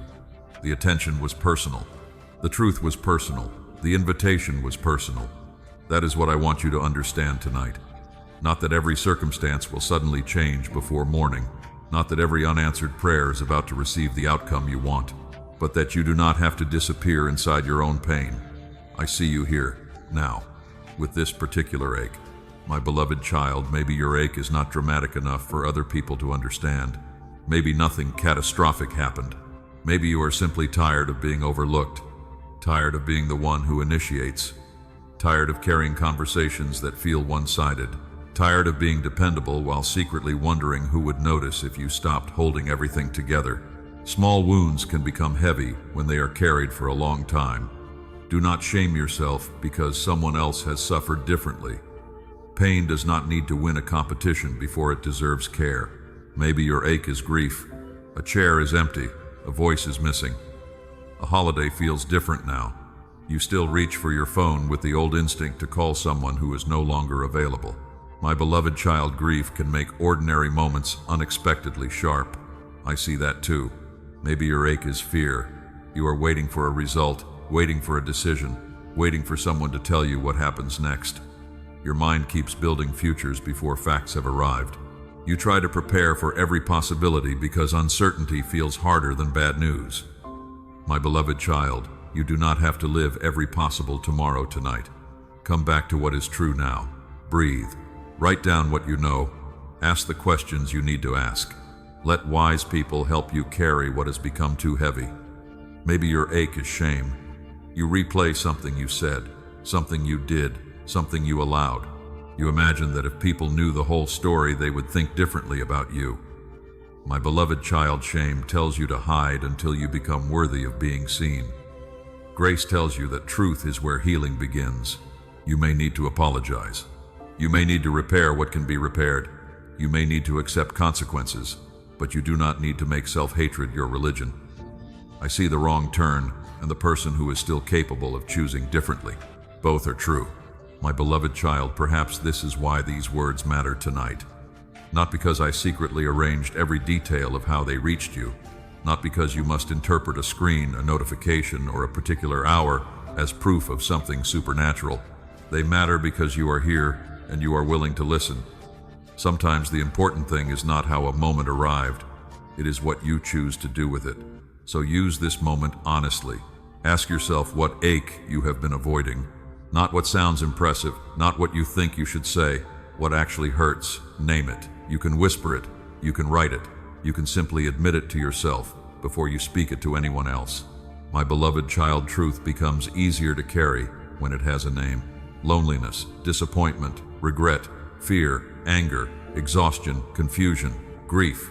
Whatever it is, do not decorate it. Do not exaggerate it. Do not hide it. Bring it into the light as it is. I am not asking you to solve it immediately. I am asking you to stop pretending it is not there. There is another reason I want you to know that I see your specific ache. When you feel unseen for too long, you can begin wandering. Not always physically. Sometimes you wander inside. You stop praying because it feels pointless. You stop letting people close because disappointment feels safer when you expect it. You keep functioning, but your heart moves farther away from trust. You become present in the room and absent inside yourself. My beloved child, wandering often begins quietly. No dramatic rebellion, no announcement, just distance, a little more numbness, a little less honesty, a little more hiding, a little less hope. And eventually you wonder how you became so far from the person you used to be. I want you to hear this before we go any further. Distance does not make you invisible. Wandering does not erase your name. Confusion does not make you unwanted. If you have moved far from prayer, I still know where the road became difficult. If you have become guarded, I know what taught you to protect yourself. If you have lost trust, I know the disappointments that helped build that wall. My beloved child, I see the whole path. And I do not want to speak to you next as though you are someone standing safely with the crowd. I want to speak to the one who feels a little lost, the one who kept moving until home felt farther away than expected, the one who is afraid that wandering made them too difficult to find. There is a story Jesus told about exactly that. A shepherd, a flock, one missing sheep, and a search that reveals what love does when one has wandered. My beloved child, that is where I want to take you next. My beloved child, in the last part I told you about a shepherd, a flock, and one missing sheep. I want to stay with that picture now because there are seasons when you do not feel rebellious. You simply feel far away. You kept going. You kept working. You kept answering people. But somewhere along the road your heart became quieter. Prayer became shorter. Hope became harder. And without meaning to, you began living at a distance from the place where you once felt close to me. My beloved child, that is why the story Jesus told matters. A shepherd had a flock, and one sheep was missing. Not most of them. One. To someone counting quickly, one might seem small. But the shepherd noticed. He knew what belonged to him. He knew what was absent. And he did not say, "If that sheep was careless enough to wander, let it find its own way back." He went looking. My beloved child, I want you to understand the heart behind that search. Love notices absence. Love does not reduce a person to a mistake. Love does not say, "You left, so now you no longer matter." The shepherd did not stop caring because the sheep was no longer standing where it should have been. Its distance did not erase its belonging. Your distance has not erased your name. Your disappointment has not erased your belonging. Your questions have not erased your worth. Your silence has not made you invisible. You may have wandered emotionally because someone hurt you. You may have stopped praying because repeated disappointment made prayer feel painful. You may have filled every quiet space with noise because silence reminded you of what you were trying not to feel. You may have become numb because numbness felt safer than hope. My beloved child, I see the path, and I am not standing at the beginning of it waiting for you to crawl back in shame. The shepherd in the story moved toward the lost one. He searched where the sheep could not find its own way. That is the picture Jesus gave when he wanted people to understand what divine mercy looks like. I do not want you turning this story into superstition. You do not need to believe every interruption, notification, or coincidence is me chasing you. If truth is reaching your heart, respond to truth. If you recognize that you have become distant, admit it. If you know what you have been avoiding, stop hiding behind noise. My beloved child, return can begin with one honest sentence. Father, I have been far away. Father, I am angry. Father, I stopped trusting. Father, I made choices I do not know how to repair. Father, I do not know how to feel close again. The lost sheep did not present the shepherd with a plan. And when the shepherd found it, Jesus did not describe him standing over it with a list of accusations. He lifted it. He carried it. He rejoiced. My beloved child, being found is not the same as being shamed. But responsibility and humiliation are not the same thing. I can call you back without crushing you. I can tell you the truth without teaching you to hate yourself. I can lead you out of a harmful pattern without reducing your identity to the worst thing you did inside it. My beloved child, some of you have been punishing yourselves long after the lesson became clear. You think shame proves you care, but endless self-punishment does not make you more faithful. It often keeps you facing backward. If you need to repair something, repair what you can. If you need to apologize, apologize honestly. If someone needs space, respect it. If you need support, seek it. Then stop using your past as a weapon against your future. The shepherd did not carry the sheep home so it could spend the rest of its life staring at the hillside where it got lost. It was brought back to live. My beloved child, I want you to live too. Not merely survive while rehearsing everything that went wrong. Return to ordinary things. Rest. Work honestly. Answer the person you trust. Take the walk. Open scripture again without demanding that you feel something dramatic. Sit quietly for a few minutes. Let closeness become simple again. You may expect returning to me to feel overwhelming. Sometimes it feels like relief. Sometimes it feels awkward. Sometimes you pray and still feel numb. Do not panic. A heart that has protected itself for a long time may not soften in one moment. Keep showing up. The shepherd carries before the sheep becomes strong enough to walk confidently again. There is tenderness in that image. My beloved child, you are allowed to need time, and you are allowed to receive help. If your wandering has involved depression, overwhelming anxiety, addiction, danger, or thoughts that make you feel unsafe, do not isolate yourself and call isolation faith. Tell someone trustworthy. Seek qualified support. Let people help you stay safe and steady. Spiritual care and practical care can stand beside each other. You do not become less loved by needing both. My beloved child, notice what happened when the shepherd returned. There was joy. The story did not end with, "Look how foolish this sheep was." It ended with, "What was lost has been found." That is a different identity. Lost described a condition. Found described a new reality. Do not turn a season into your permanent name. You were distant. That does not mean distance is who you are. You were confused. Confusion is not your identity. You were ashamed. Shame does not own you. You wandered. You can return. My beloved child, maybe your first step back is very small. You close the app and sit in silence. You tell me the truth. You call someone you have avoided because they know when you are pretending. You remove one source of temptation. You stop checking the thing that keeps reopening the wound. You choose sleep instead of another hour of spiraling thoughts. Small turns still change direction. And remember this, the shepherd searches because the sheep matters before it is found. Your value did not begin when you started listening again. My love did not switch back on because you finally became honest. You mattered in the distance. You mattered in the confusion. You mattered when you were too tired to pray. My beloved child, let that truth remove the fear that you have to earn your way back. Come as you are, then let truth teach you how to walk differently, because being found is not the end of every hard story. Sometimes you return and the problem is still unresolved. The diagnosis is still uncertain. The relationship is still complicated. The answer has still not come. The door is still closed.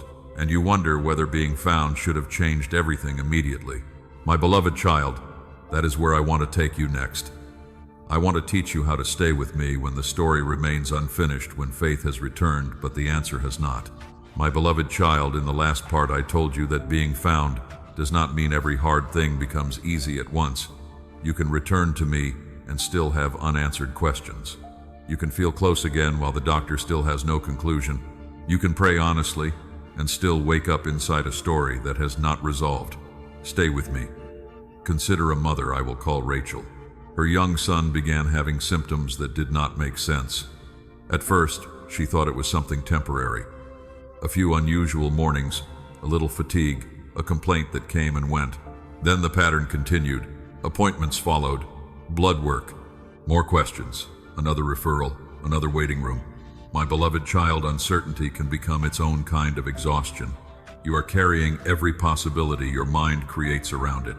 Rachel would sit beside her son while he played with a worn toy in the clinic and try to keep her face calm. She listened carefully to the doctor. She wrote down questions. She scheduled the next test. Was there an earlier sign? Should she have noticed sooner? Had she done something wrong? My beloved child, fear often tries to turn uncertainty into blame.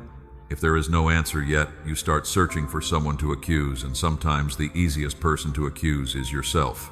Rachel needed to keep asking questions, following medical guidance, and advocating for her child.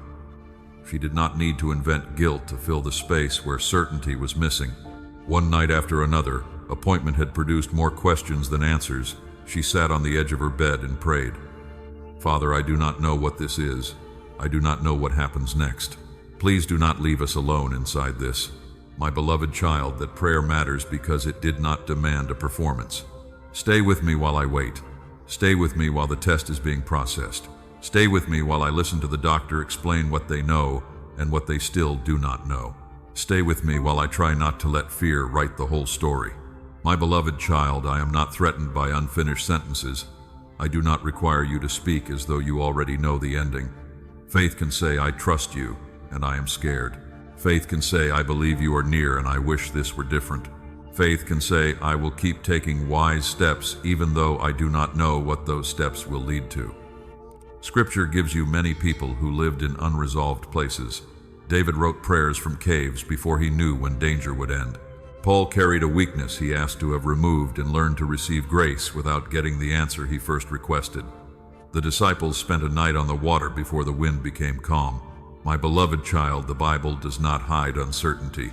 It shows people meeting me inside it. That matters because you often think faith begins when uncertainty ends. It does not. Faith can begin while questions are still open. Rachel kept going to appointments. She kept notes. She asked for another opinion when something remained unclear. She accepted help from family when exhaustion caught up with her. She stopped pretending she was fine every time someone asked. And slowly something changed inside her even before the medical story became clear, not the symptoms. Her posture. She became less controlled by the need to know everything immediately. She learned to separate what was known from what fear imagined. She learned to ask what belongs to today. Today there was one appointment. Today there was one meal to prepare. Today there was one conversation with her son. Today there was one night when both of them needed rest. My beloved child, unresolved stories become unbearable when you try to live every possible future at once. You were not created to carry tomorrow in full detail before it arrives. What is true today? What do you know? What do you not know? What action is responsible now? Who can help you? What can wait until more information comes? It is stewardship of your mind. There may be a diagnosis you are waiting to understand. There may be a relationship conversation that has not happened. There may be a job decision hanging over you. There may be a family situation where nobody knows what the next month will look like. My beloved child, uncertainty is uncomfortable, but you do not have to turn discomfort into catastrophe. Let the story remain unfinished where it is unfinished. Do not write the worst ending simply because no ending has appeared yet. Hope does not need false certainty. Hope can say, whatever becomes clear, I will meet it with truth, support, wisdom, and faith. My beloved child, if your unresolved story involves health, keep seeking appropriate medical care. Bring someone with you if you need another set of ears. If your unresolved story involves emotional strain that feels too heavy, speak with someone trustworthy or seek qualified professional support. Prayer is not a reason to avoid help. Sometimes receiving help is one of the ways you stop carrying the story alone. Rachel eventually received new information from a specialist. It did not instantly answer everything, but it gave the family a clearer direction for the next stage of testing and care. Not because it proved exactly how the story would end, because uncertainty had become slightly more navigable. My beloved child, sometimes that is the progress available today. Not resolution, direction, not the whole map, one clearer step. A new question can be progress. A better doctor can be progress. An honest conversation can be progress. A boundary can be progress. A little more sleep can be progress. Learning that you are not responsible for everything can be progress. These things do not finish the story. They help you live inside it. And I want you to learn that skill, not because I want you trapped in waiting, because life will sometimes contain chapters that refuse to explain themselves quickly. You need a faith that can breathe there, a faith that does not collapse every time certainty disappears, a faith that does not need to call every delay punishment, a faith that can pray and make appointments, hope and ask questions, trust and admit fear, rest and remain responsible. My beloved child, that kind of faith is not weak, it is becoming mature. It is learning that my presence is not only valuable when it produces immediate answers, it is learning to love truth more than dramatic certainty. It is learning to remain open without becoming passive. And that is exactly where I want to take you next. Because an unfinished testimony is not automatically a failed one. Sometimes the answer is still forming.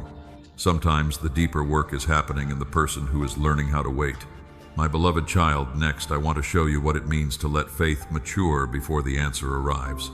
My beloved child, in the last part I told you that an unfinished story is not automatically a failed one. I want you to remain there with me for a little longer, because this is where faith often changes from something you speak about into something you actually live. You are still waiting. The answer has not fully arrived. The doctor may still be studying the results. The person you hoped would call may still be silent. The decision may still be sitting on someone else's desk. The door may still be closed. And yet something inside you can begin changing before anything outside you does. My beloved child, that is what mature faith learns. It does not require you to pretend that uncertainty feels comfortable. It does not ask you to smile at pain. It does not demand that you call every delay good. Mature faith says, I do not know the ending, but I will not let fear become my only guide while I wait. Remember Rachel from the last part. She still did not have every answer about her son's health. There were more appointments ahead, more questions to ask, more information to gather, but a change had begun. At first, every unknown detail had felt like an emergency. Every new symptom sent her mind racing toward the worst possibility. Every phone call from the clinic made her heart pound. Then slowly she began learning another rhythm. She wrote down the facts. She kept the appointments. She asked questions when something was unclear. She prayed honestly. She accepted help from her family. She let herself rest when nothing more could responsibly be done that day. My beloved child, the uncertainty remained, but uncertainty was no longer allowed to control every hour. That is growth. Do not overlook it. You often think progress only counts when the answer arrives, but sometimes progress is becoming steadier before the answer arrives. Sometimes progress is learning not to panic at every delay. Sometimes progress is becoming willing to receive help.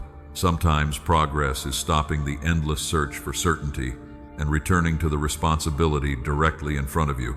Scripture gives you a picture of this in Abraham. He received a promise, but the distance between promise and fulfillment was long enough to expose impatience, fear, mistakes, and the need to keep learning trust. His faith was not presented as flawless. It grew through the waiting. My beloved child, that matters, because you sometimes believe mature faith means never struggling. It does not.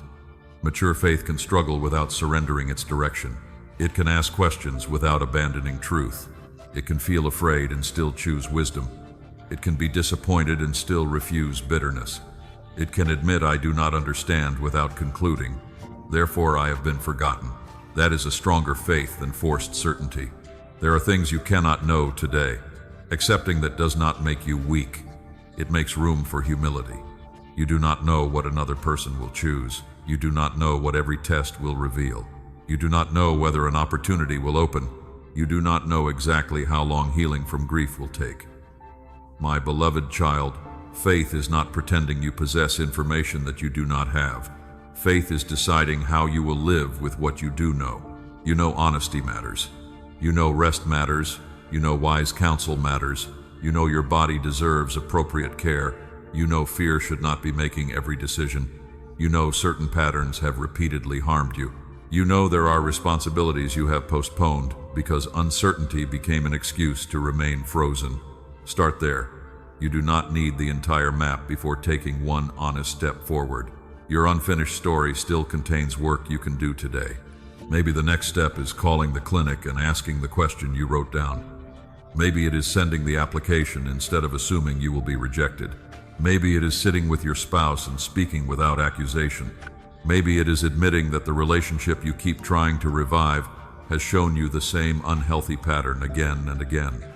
Maybe it is meeting with a counselor because carrying everything privately is no longer working. My beloved child, these actions do not purchase an answer from me. They are not spiritual transactions. They are ways of living responsibly while the larger story remains open. That distinction matters. You cannot earn a miracle through perfect behavior. You cannot force a blessing through enough effort. You cannot control me with rituals, words, giving, or performance. But you can become more available to truth. You can become more prepared to respond wisely. You can become less controlled by impulse.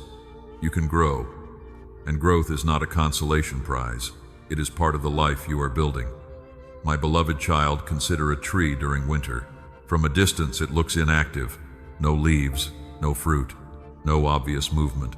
But the tree is not dead simply because it is not displaying growth above the ground. Its life is being preserved. Its roots remain. Its season has not finished the story. Your waiting may sometimes feel like winter. You look at your life and ask where the evidence is. Where is the change? Where is the fruit? Where is the answer? Do not manufacture fruit to prove that the tree is alive. Let the season teach you patience. Keep tending what belongs to you. Keep your roots in truth. Keep receiving what gives life. My beloved child, one day you may look back and realize that some of the most important changes happened before anyone could see them. You became less desperate for approval. You learned to say no. You stopped mistaking urgency for direction. You stopped punishing yourself for being human.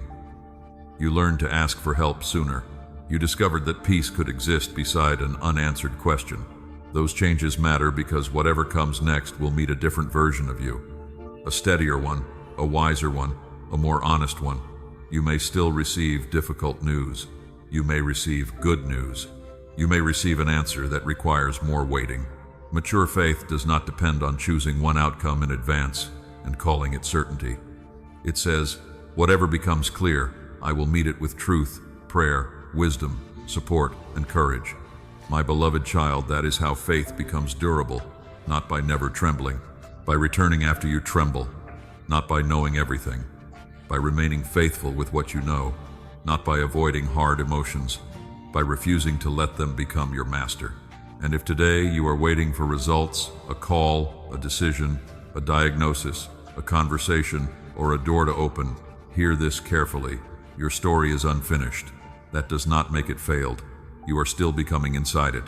But there comes a moment when understanding must become action.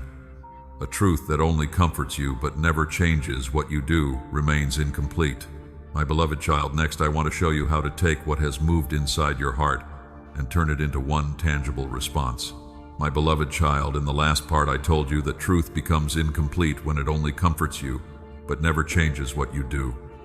Now I want to bring that truth closer to your hands. Conviction needs somewhere to go. It needs a decision, a conversation, a boundary, a prayer spoken honestly, a task finished, a step taken. My beloved child, you have had moments when something inside you became clear, but because you did nothing with that clarity, the moment slowly faded. You even promised yourself that tomorrow would be different. Then tomorrow came and the old rhythm returned. That is why I do not want this message to become another emotional experience you remember, but never live. Take something from it into your actual life. Not everything. One thing. If you know you need to apologize, choose when you will do it. If you know you need a boundary, decide what that boundary sounds like in one clear sentence. If you know you need help, write down the name of the person you can call. If your body has been asking for attention, make the appointment. If your mind is exhausted, stop treating rest like a reward you must earn. My beloved child, conviction becomes powerful when it becomes specific. Scripture says, faith without works is dead. That does not mean you earn my love through effort. It means living faith eventually moves. Noah built. Ruth went to the field. Peter stepped out of the boat. The early believers shared what they had and cared for one another. Their actions did not purchase my attention. Their actions revealed what they were choosing to trust. You do not buy blessing from me. You do not force doors open with money. You do not create miracles by pressing a button, typing a phrase, or proving your faith publicly. My beloved child, I am not a transaction. If you support a ministry, a church, or a channel, let it be, because you freely want to support work that helps people, not because you are afraid that refusing will cost you a blessing. Giving can be generous. It should not become spiritual pressure. Your relationship with me is not for sale. So I want to give you a different invitation. Choose one tangible response that makes your life more truthful. Maybe you have been avoiding a conversation because you know the truth will be uncomfortable. Write down what you need to say. Remove the accusation. Keep the honesty. Speak when you are calm enough to listen as well as talk. Maybe you have been saying you want peace while keeping constant access to the very thing that keeps reopening your wound. Change the access. Mute the account. Delete the draft you keep rereading. Stop checking whether someone who chose distance has suddenly changed their mind. My beloved child, peace often requires participation.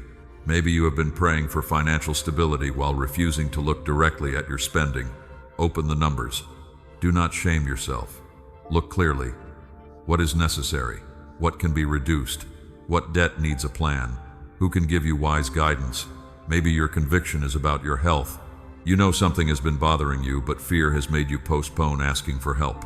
My beloved child, fear does not become faith just because you avoid the appointment. Seek appropriate care. Ask questions.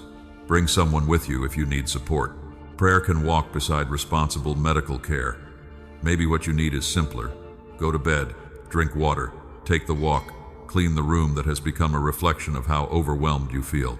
Finish the small task you keep carrying in your mind.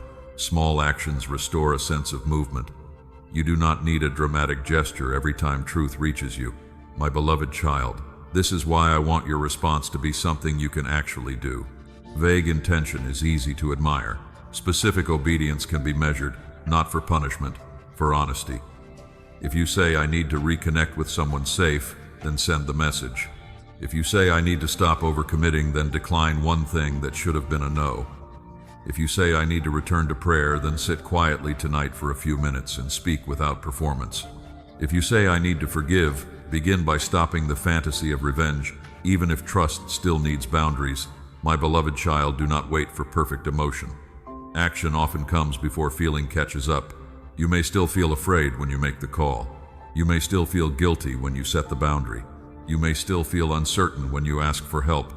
That does not make the action wrong. Courage is not the absence of discomfort. It is choosing what is true while discomfort is present. Remember Zacchaeus. When grace reached him, he did not only feel seen.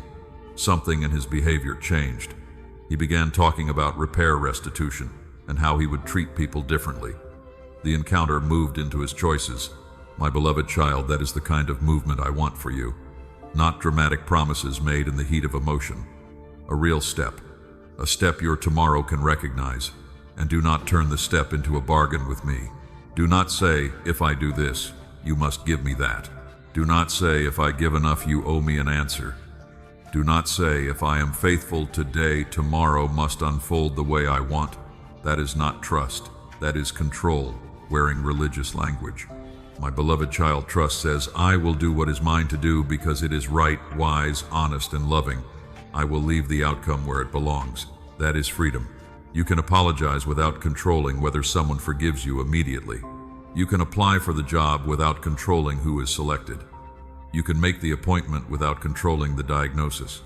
You can set a boundary without controlling how another person reacts. You can pray without controlling the timeline.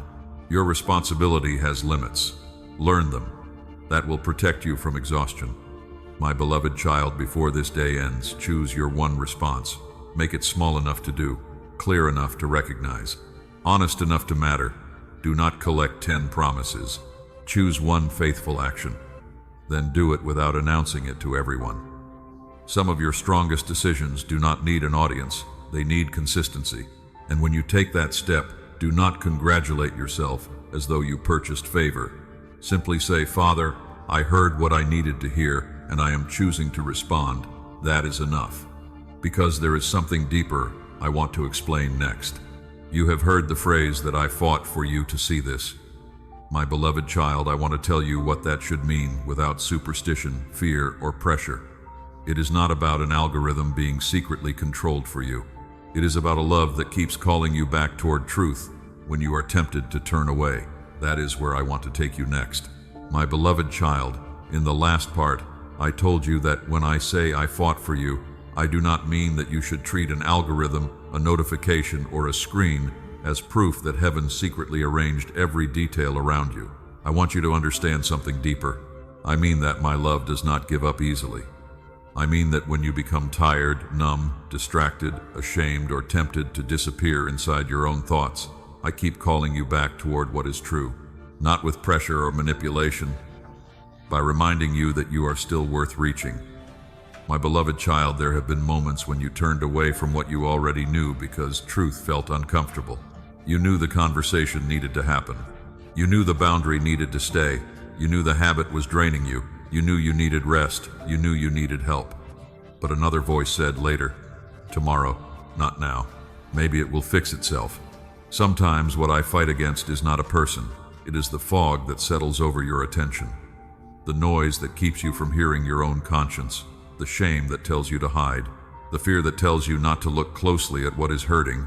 The exhaustion that convinces you nothing matters enough to change. My beloved child, that is why I keep calling you back. Think about Peter after he denied Jesus. He failed publicly. He carried regret. He could have decided that one terrible night had disqualified him from every future act of faithfulness. But Jesus met him again. Not to pretend nothing happened, not to flatter him, to restore the conversation, to ask again about love, to give him responsibility again. That is the kind of pursuit I want you to understand. Love does not ignore truth. Love keeps making room for return. My beloved child, when I say I fought for you, I mean I have not agreed with the voice that says your worst moment gets the final word. I have not agreed with the voice that says because you wandered, you no longer belong. I have not agreed with the voice that says because you are tired, you are useless. I have not agreed with the voice that says because you waited a long time, your life has been forgotten. I keep bringing you back to truth because truth protects your future. And sometimes truth is simple. You need to stop. You need to apologize. You need to leave what keeps harming you. You need to ask for help. You need to rest. You need to return to prayer without turning it into performance. You need to stop calling yourself abandoned when the real issue is that you are exhausted, isolated, or afraid. My beloved child, do not turn away from truth just because it asks something of you. Comfort without truth can keep you stuck. Truth without love can crush you. I want you to receive both together. That is what Jesus did with people. He saw them clearly, he loved them personally, and he invited them to walk differently. My beloved child, this is how I fight for you. I fight against the lie that says shame is the only way to change. I fight against the lie that says fear is wisdom. I fight against the lie that says urgency always means direction. I fight against the lie that says you must earn love through exhaustion. I fight against the lie that says your value rises and falls according to who answers your message, chooses you, praises you, hires you, stays with you, or leaves you. You need a stronger foundation than that. My beloved child, sometimes the fight looks ordinary. It looks like you closing the phone before comparison takes over. It looks like you refusing to send the angry message. It looks like you getting out of bed and opening the curtains. It looks like you making the counseling appointment. It looks like you telling a trusted friend, I need you to stay with me for a while. It looks like you choosing food, sleep, movement, prayer, and honesty over another night of self-neglect. Do not underestimate ordinary acts of return. They are not small when they interrupt a destructive pattern. My beloved child, do not treat every difficult thought or inconvenience as invisible warfare. You are human. Your mind gets tired. Stress changes how you interpret things. Old wounds can become louder under pressure. Discernment means looking at the whole picture. Pray, think, rest, seek wisdom, ask for help, look at the fruit, then choose what is true. That is stronger than superstition because it can survive ordinary life. Ordinary life matters, not only in dramatic moments, not only when music is playing and emotion is high, not only when you hear words that feel perfectly timed. My beloved child, if this message matters, let it matter tomorrow morning. Let it matter when you are frustrated at work. Let it matter when someone disappoints you. Let it matter when the old habit calls your name again. Let it matter when the house is quiet and nobody is watching. That is when truth becomes part of you. You do not need to say, God controlled this exact screen so I would see this exact sentence. You can say something more grounded and more useful. I am here. I am listening. Something in these words is calling me back to truth. I will not waste that invitation. My beloved child, that response has weight because it leaves room for faith without forcing certainty where certainty has not been given. You can receive a meaningful moment without turning it into a magical formula. You can let words convict you without making them a superstition. You can be moved without becoming manipulated. That matters to me. I want your faith awake, not frightened, not dependent on constant signs, not controlled by claims that clicking, giving, sharing, or public proof determines blessing. My beloved child, if you share something that helped you, share it, because love naturally wants to help another person. If you support work that has helped you, do it freely. If you comment, let it be honest. But never believe these actions purchase my attention. I was already near before you touched any button. My beloved child, now you understand what I mean when I say I fought for you. I kept calling you away from despair and back toward truth, away from shame and back toward honest responsibility, away from numbness and back toward presence, away from self-abandonment and back toward the life still in your hands. And I do not want this to end when this section ends. I do not want you to feel something tonight and forget it tomorrow. I want the conversation to continue, not as constant noise, as a steady relationship built through prayer, scripture, honesty-wise action, rest, and return. My beloved child, that is where I want to take you next. I want to show you how to let this become an ongoing conversation instead of one emotional moment you leave behind. My beloved child, in the last part I told you that I do not want this to become one emotional moment that fades when the screen goes dark. I want the conversation to continue, not as constant noise, not as pressure, not as a need to search for a sign every hour. I want something steadier, a relationship that keeps returning to truth, a life where you can speak honestly with me in the morning, carry wisdom into the afternoon, and come back again at night without pretending that every day was easy. My beloved child, this is how closeness grows, not through one dramatic encounter, through return. You return when you are grateful. You return when you are confused. You return when you are disappointed. You return when you have made a mistake. You return when you have nothing impressive to say. That kind of conversation becomes part of your life. It begins to shape how you think before fear becomes loud. It changes how quickly you react when someone hurts you. It teaches you to pause before you chase a door that does not bring peace. It reminds you that prayer is not only for emergencies. My beloved child, think about everything we have walked through already. Noah kept building before the rain gave him evidence. That taught you that faithfulness can exist before results. The storm came, but the storm was not the ending. That taught you not to let one difficult season write the final sentence. You looked at waiting and learned not to call it punishment. You looked at silence and learned that quiet does not always mean inactivity.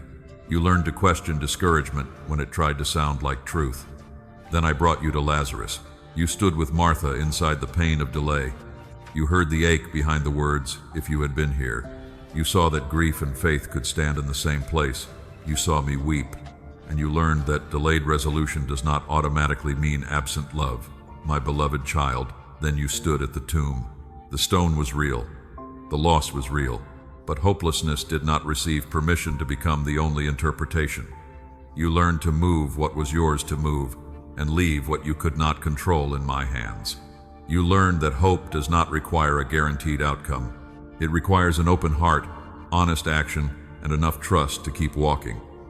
Then we talked about restoration, not only the kind that arrives with celebration, the kind that looks like sunrise, a conversation, an appointment, a night of better sleep, a boundary kept, a person finally asking for help, a little more light entering a room that had been dark for a long time.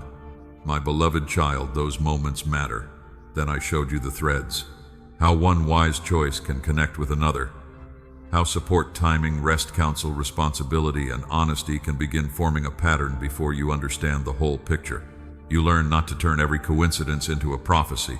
You learn to look for fruit, truth, peace, responsibility, humility, consistency. That is the kind of discernment I want you to carry forward. Then I brought you to the lost sheep, one wandering life, one shepherd who noticed, one search, one return. My beloved child, that story was never meant to teach you that distance makes you worthless. It was meant to show you that wandering does not erase belonging. You can return. You can be found without being humiliated. You can admit where you became distant without making shame your permanent home. And after being found, you learned another truth. The story may still be unresolved. The diagnosis may still be unclear. The relationship may still be complicated. The answer may still be forming, but uncertainty does not cancel presence. My beloved child, this is why the conversation must continue. You need more than one powerful night. You need rhythms that can carry truth into ordinary days. Open scripture slowly, not to hunt for a sentence you can force into your situation. Read to learn, my character, pray honestly, not only when you feel spiritual, Tell me when you are angry. Tell me when you are grateful. Tell me when you are afraid. Tell me when you do not know what to say. Silence can be prayer too when your heart remains open. My beloved child, bring wise people into your life. Faith was never meant to make you unreachable. Let trusted friends ask real questions. Let mature counsel challenge you when you are rationalizing something unhealthy. Let a doctor care for your body. Let a counselor help you understand patterns you cannot untangle alone. Let community remind you of truth when your own mind becomes tired. You do not lose spiritual depth by receiving human support. Often humility is what makes support possible, and keep taking practical steps. If you pray for peace, notice what repeatedly destroys it.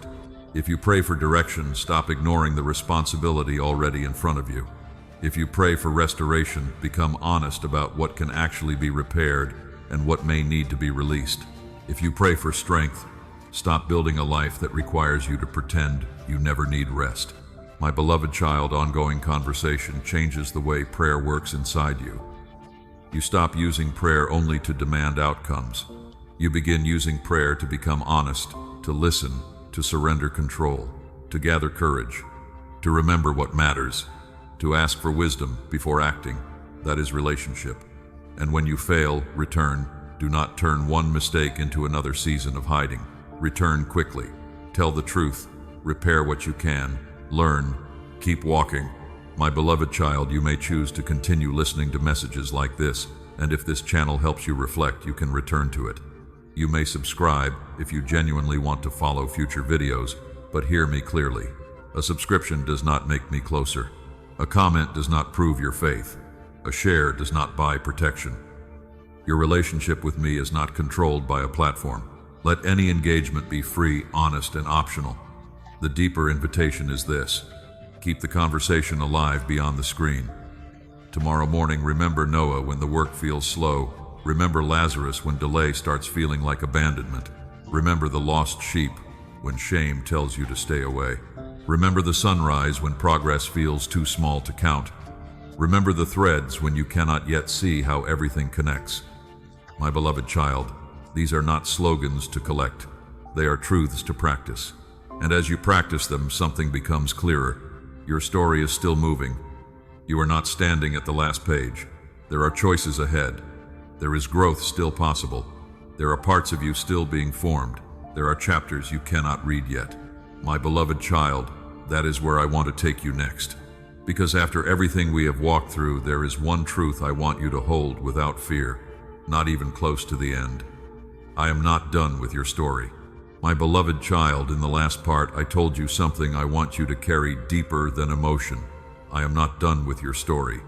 I know why that sentence can be difficult to receive. You have seen chapters close. You have watched plans fall apart. You have waited long enough to become suspicious of hope. You have wondered whether too much time has passed, whether too much damage has been done, whether too many doors have closed. My beloved child, do not confuse a painful chapter with a finished life. You are still here. You are still capable of choosing. You are still capable of learning. You are still capable of becoming more honest, grounded, peaceful, and courageous than you were before. There are lies that sound final because they use final language. Too late, too broken, too far behind, too disappointed, too tired, too forgotten. My beloved child, those words can feel powerful when you repeat them for a long time, but repetition does not make them true. I want you to become careful about the conclusions you make while you are hurting. Pain wants certainty. It wants to say, this is how everything will always be. But you do not know that, my beloved child. Leave room for what has not happened yet. Not fantasy, possibility. Hope says, I do not know exactly what comes next, but I will not decide in advance that nothing good can come. Think about the stories we have walked through.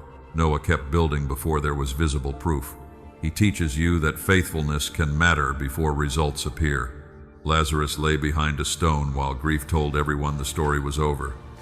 That story teaches you that one painful moment may not contain the whole meaning of what comes next. The lost sheep wandered, but distance did not erase belonging. That story teaches you that being lost is a condition, not a permanent identity. My beloved child, then, we looked at another kind of restoration, not a sudden moment, a sunrise. Hope returns in pieces so small that nobody applauds them. That restoration matters too. Do not honor only dramatic stories. Some of the strongest stories are quiet. My beloved child, these stories may never look spectacular from the outside, but they can represent real life returning. And then there are stories that remain unresolved. The test result has not come. The family situation is still complicated. The job search continues. The grief is still present. The conversation is unfinished. My beloved child, an unfinished testimony is not automatically a failed one. Sometimes the most honest sentence you can say is, "I am still in the middle." You do not have to manufacture a victory speech before the story supports it. You do not need to call uncertainty a miracle. You do not need to claim that everything is restored when it is not. You can say, "I am still here, and I am learning how to live faithfully inside what I do not understand." My beloved child, remember Rachel. Her son's health story did not become valuable only if every question disappeared. Something important was already happening while she waited. She learned to separate facts from fear. She learned to ask for help. She learned that she could not carry every possible future at once. She learned to live one day honestly. Remember Daniel. His restoration did not arrive through one dramatic moment. It arrived through honesty, support counseling, boundaries rest, and repeated choices. He did not become strong by pretending he had never struggled. He became stronger by refusing to struggle alone. My beloved child, recognize those kinds of changes in your own story. Maybe your breakthrough today is not an open door. Maybe it is the fact that you no longer beg at the closed one. Maybe your healing today is not the disappearance of every painful memory. Maybe it is the fact that the memory no longer controls your next decision. Maybe your restoration today is not receiving back exactly what you lost. Maybe it is discovering that you are still capable of building something meaningful after loss.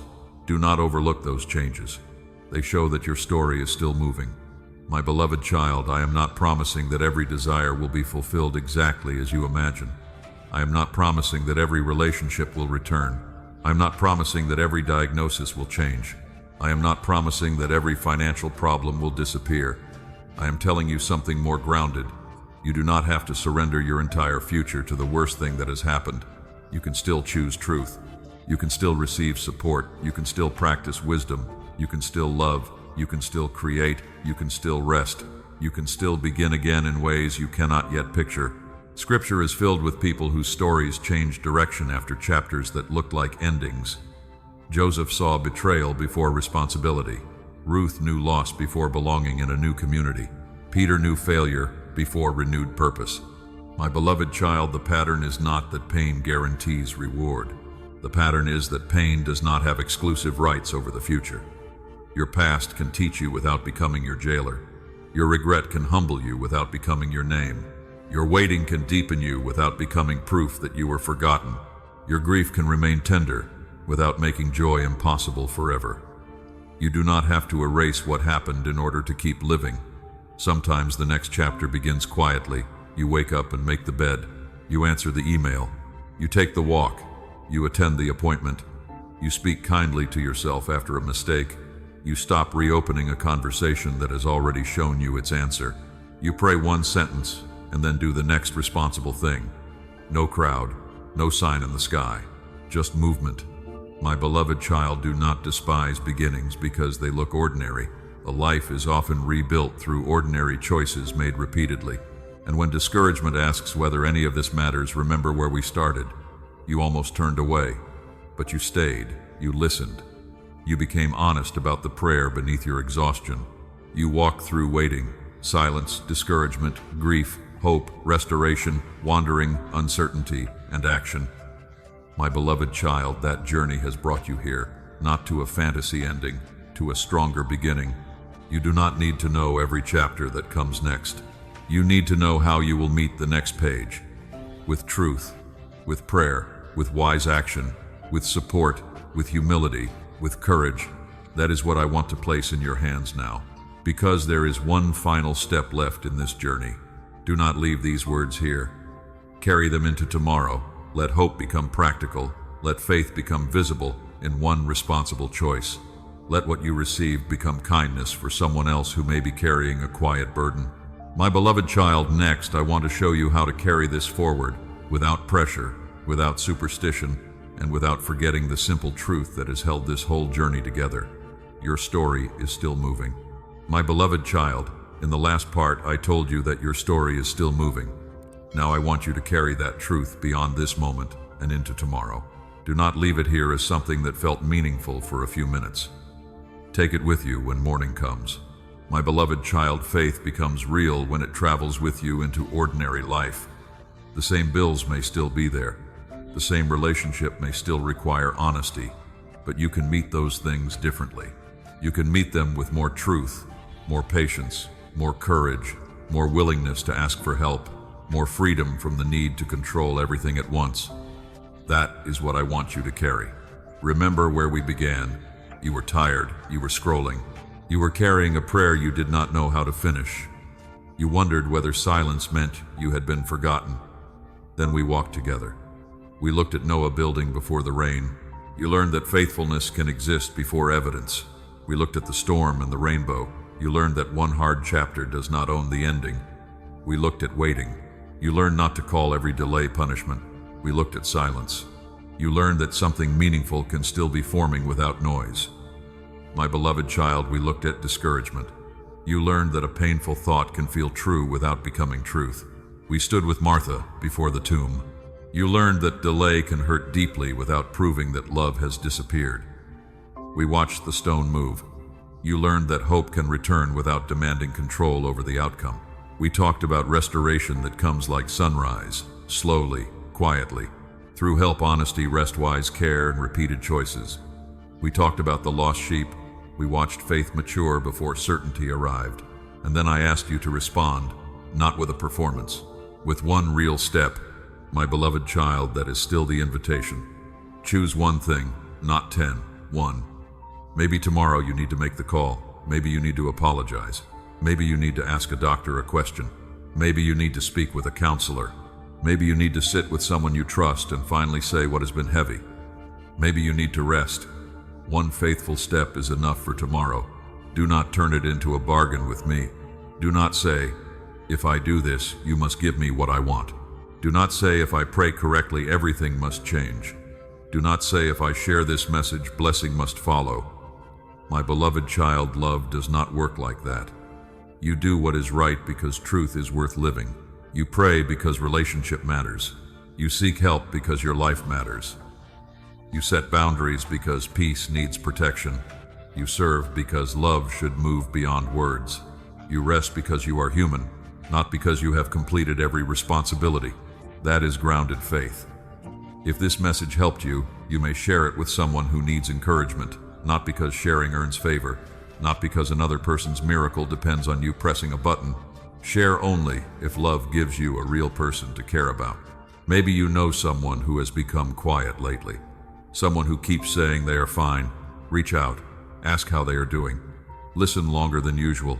Do not rush to fix them. Sometimes the most faithful thing you can carry into another person's tomorrow is your presence. My beloved child, remember the shepherd. He noticed the one. You can learn from that.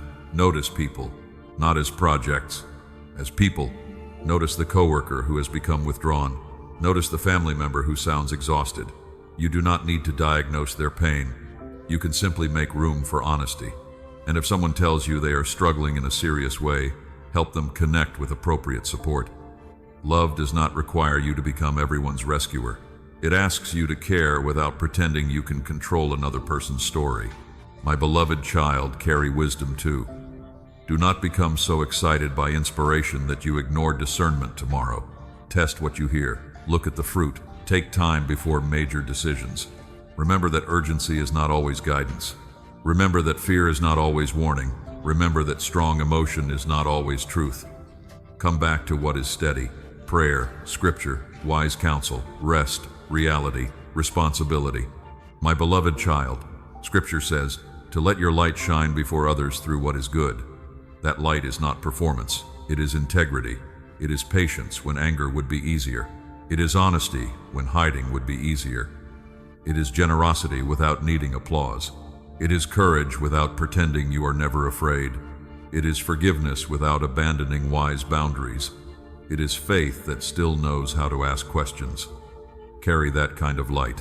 Tomorrow when you wake up, do not ask first for a dramatic sign. Ask what is mine to do today. Then listen. Maybe the answer is simple. Drink water, make the appointment, answer the message, do the work, take the walk, tell the truth. Rest when the day is finished. My beloved child, ordinary faithfulness can build a life. Return. That has been one of the deepest lessons of this whole journey. Return when you are discouraged. Return when you are confused. Return after mistakes. Return after tears. Return after silence. You do not have to restart your relationship with me from the beginning every time you stumble. Come back, tell the truth, take the next step. My beloved child, there will be things you cannot carry into tomorrow. Leave them here. Leave the outcome you cannot control. Leave the conversation that has not happened yet. Leave the future you keep rehearsing. Leave the demand that everything makes sense before you can sleep. You have done enough for this day. Breathe. Let your hands open. You can prepare without controlling. You can care without carrying everyone. You can hope without predicting. You can pray without forcing an answer. You can sleep without solving tomorrow tonight. My beloved child, I am not asking you to become fearless. I am asking you to become faithful with the next step. I am not asking you to know the whole road. I am asking you to walk honestly where there is light. And when tomorrow comes, carry this with you. You are not too late to live wisely. You are not too broken to receive help. You are not too far away to return. You are not required to have every answer before taking one good step. Your story is still moving, so go gently. Go courageously. Go honestly. Love the person in front of you. Protect what needs protecting. Release what needs releasing. Ask for help when you need it. Keep your heart open to truth. And when night comes again, place the unfinished pieces back into my hands. My beloved child, you do not need to carry tomorrow before it arrives. Carry only what I have given you for today. Truth, wisdom, hope. One faithful step, then rest.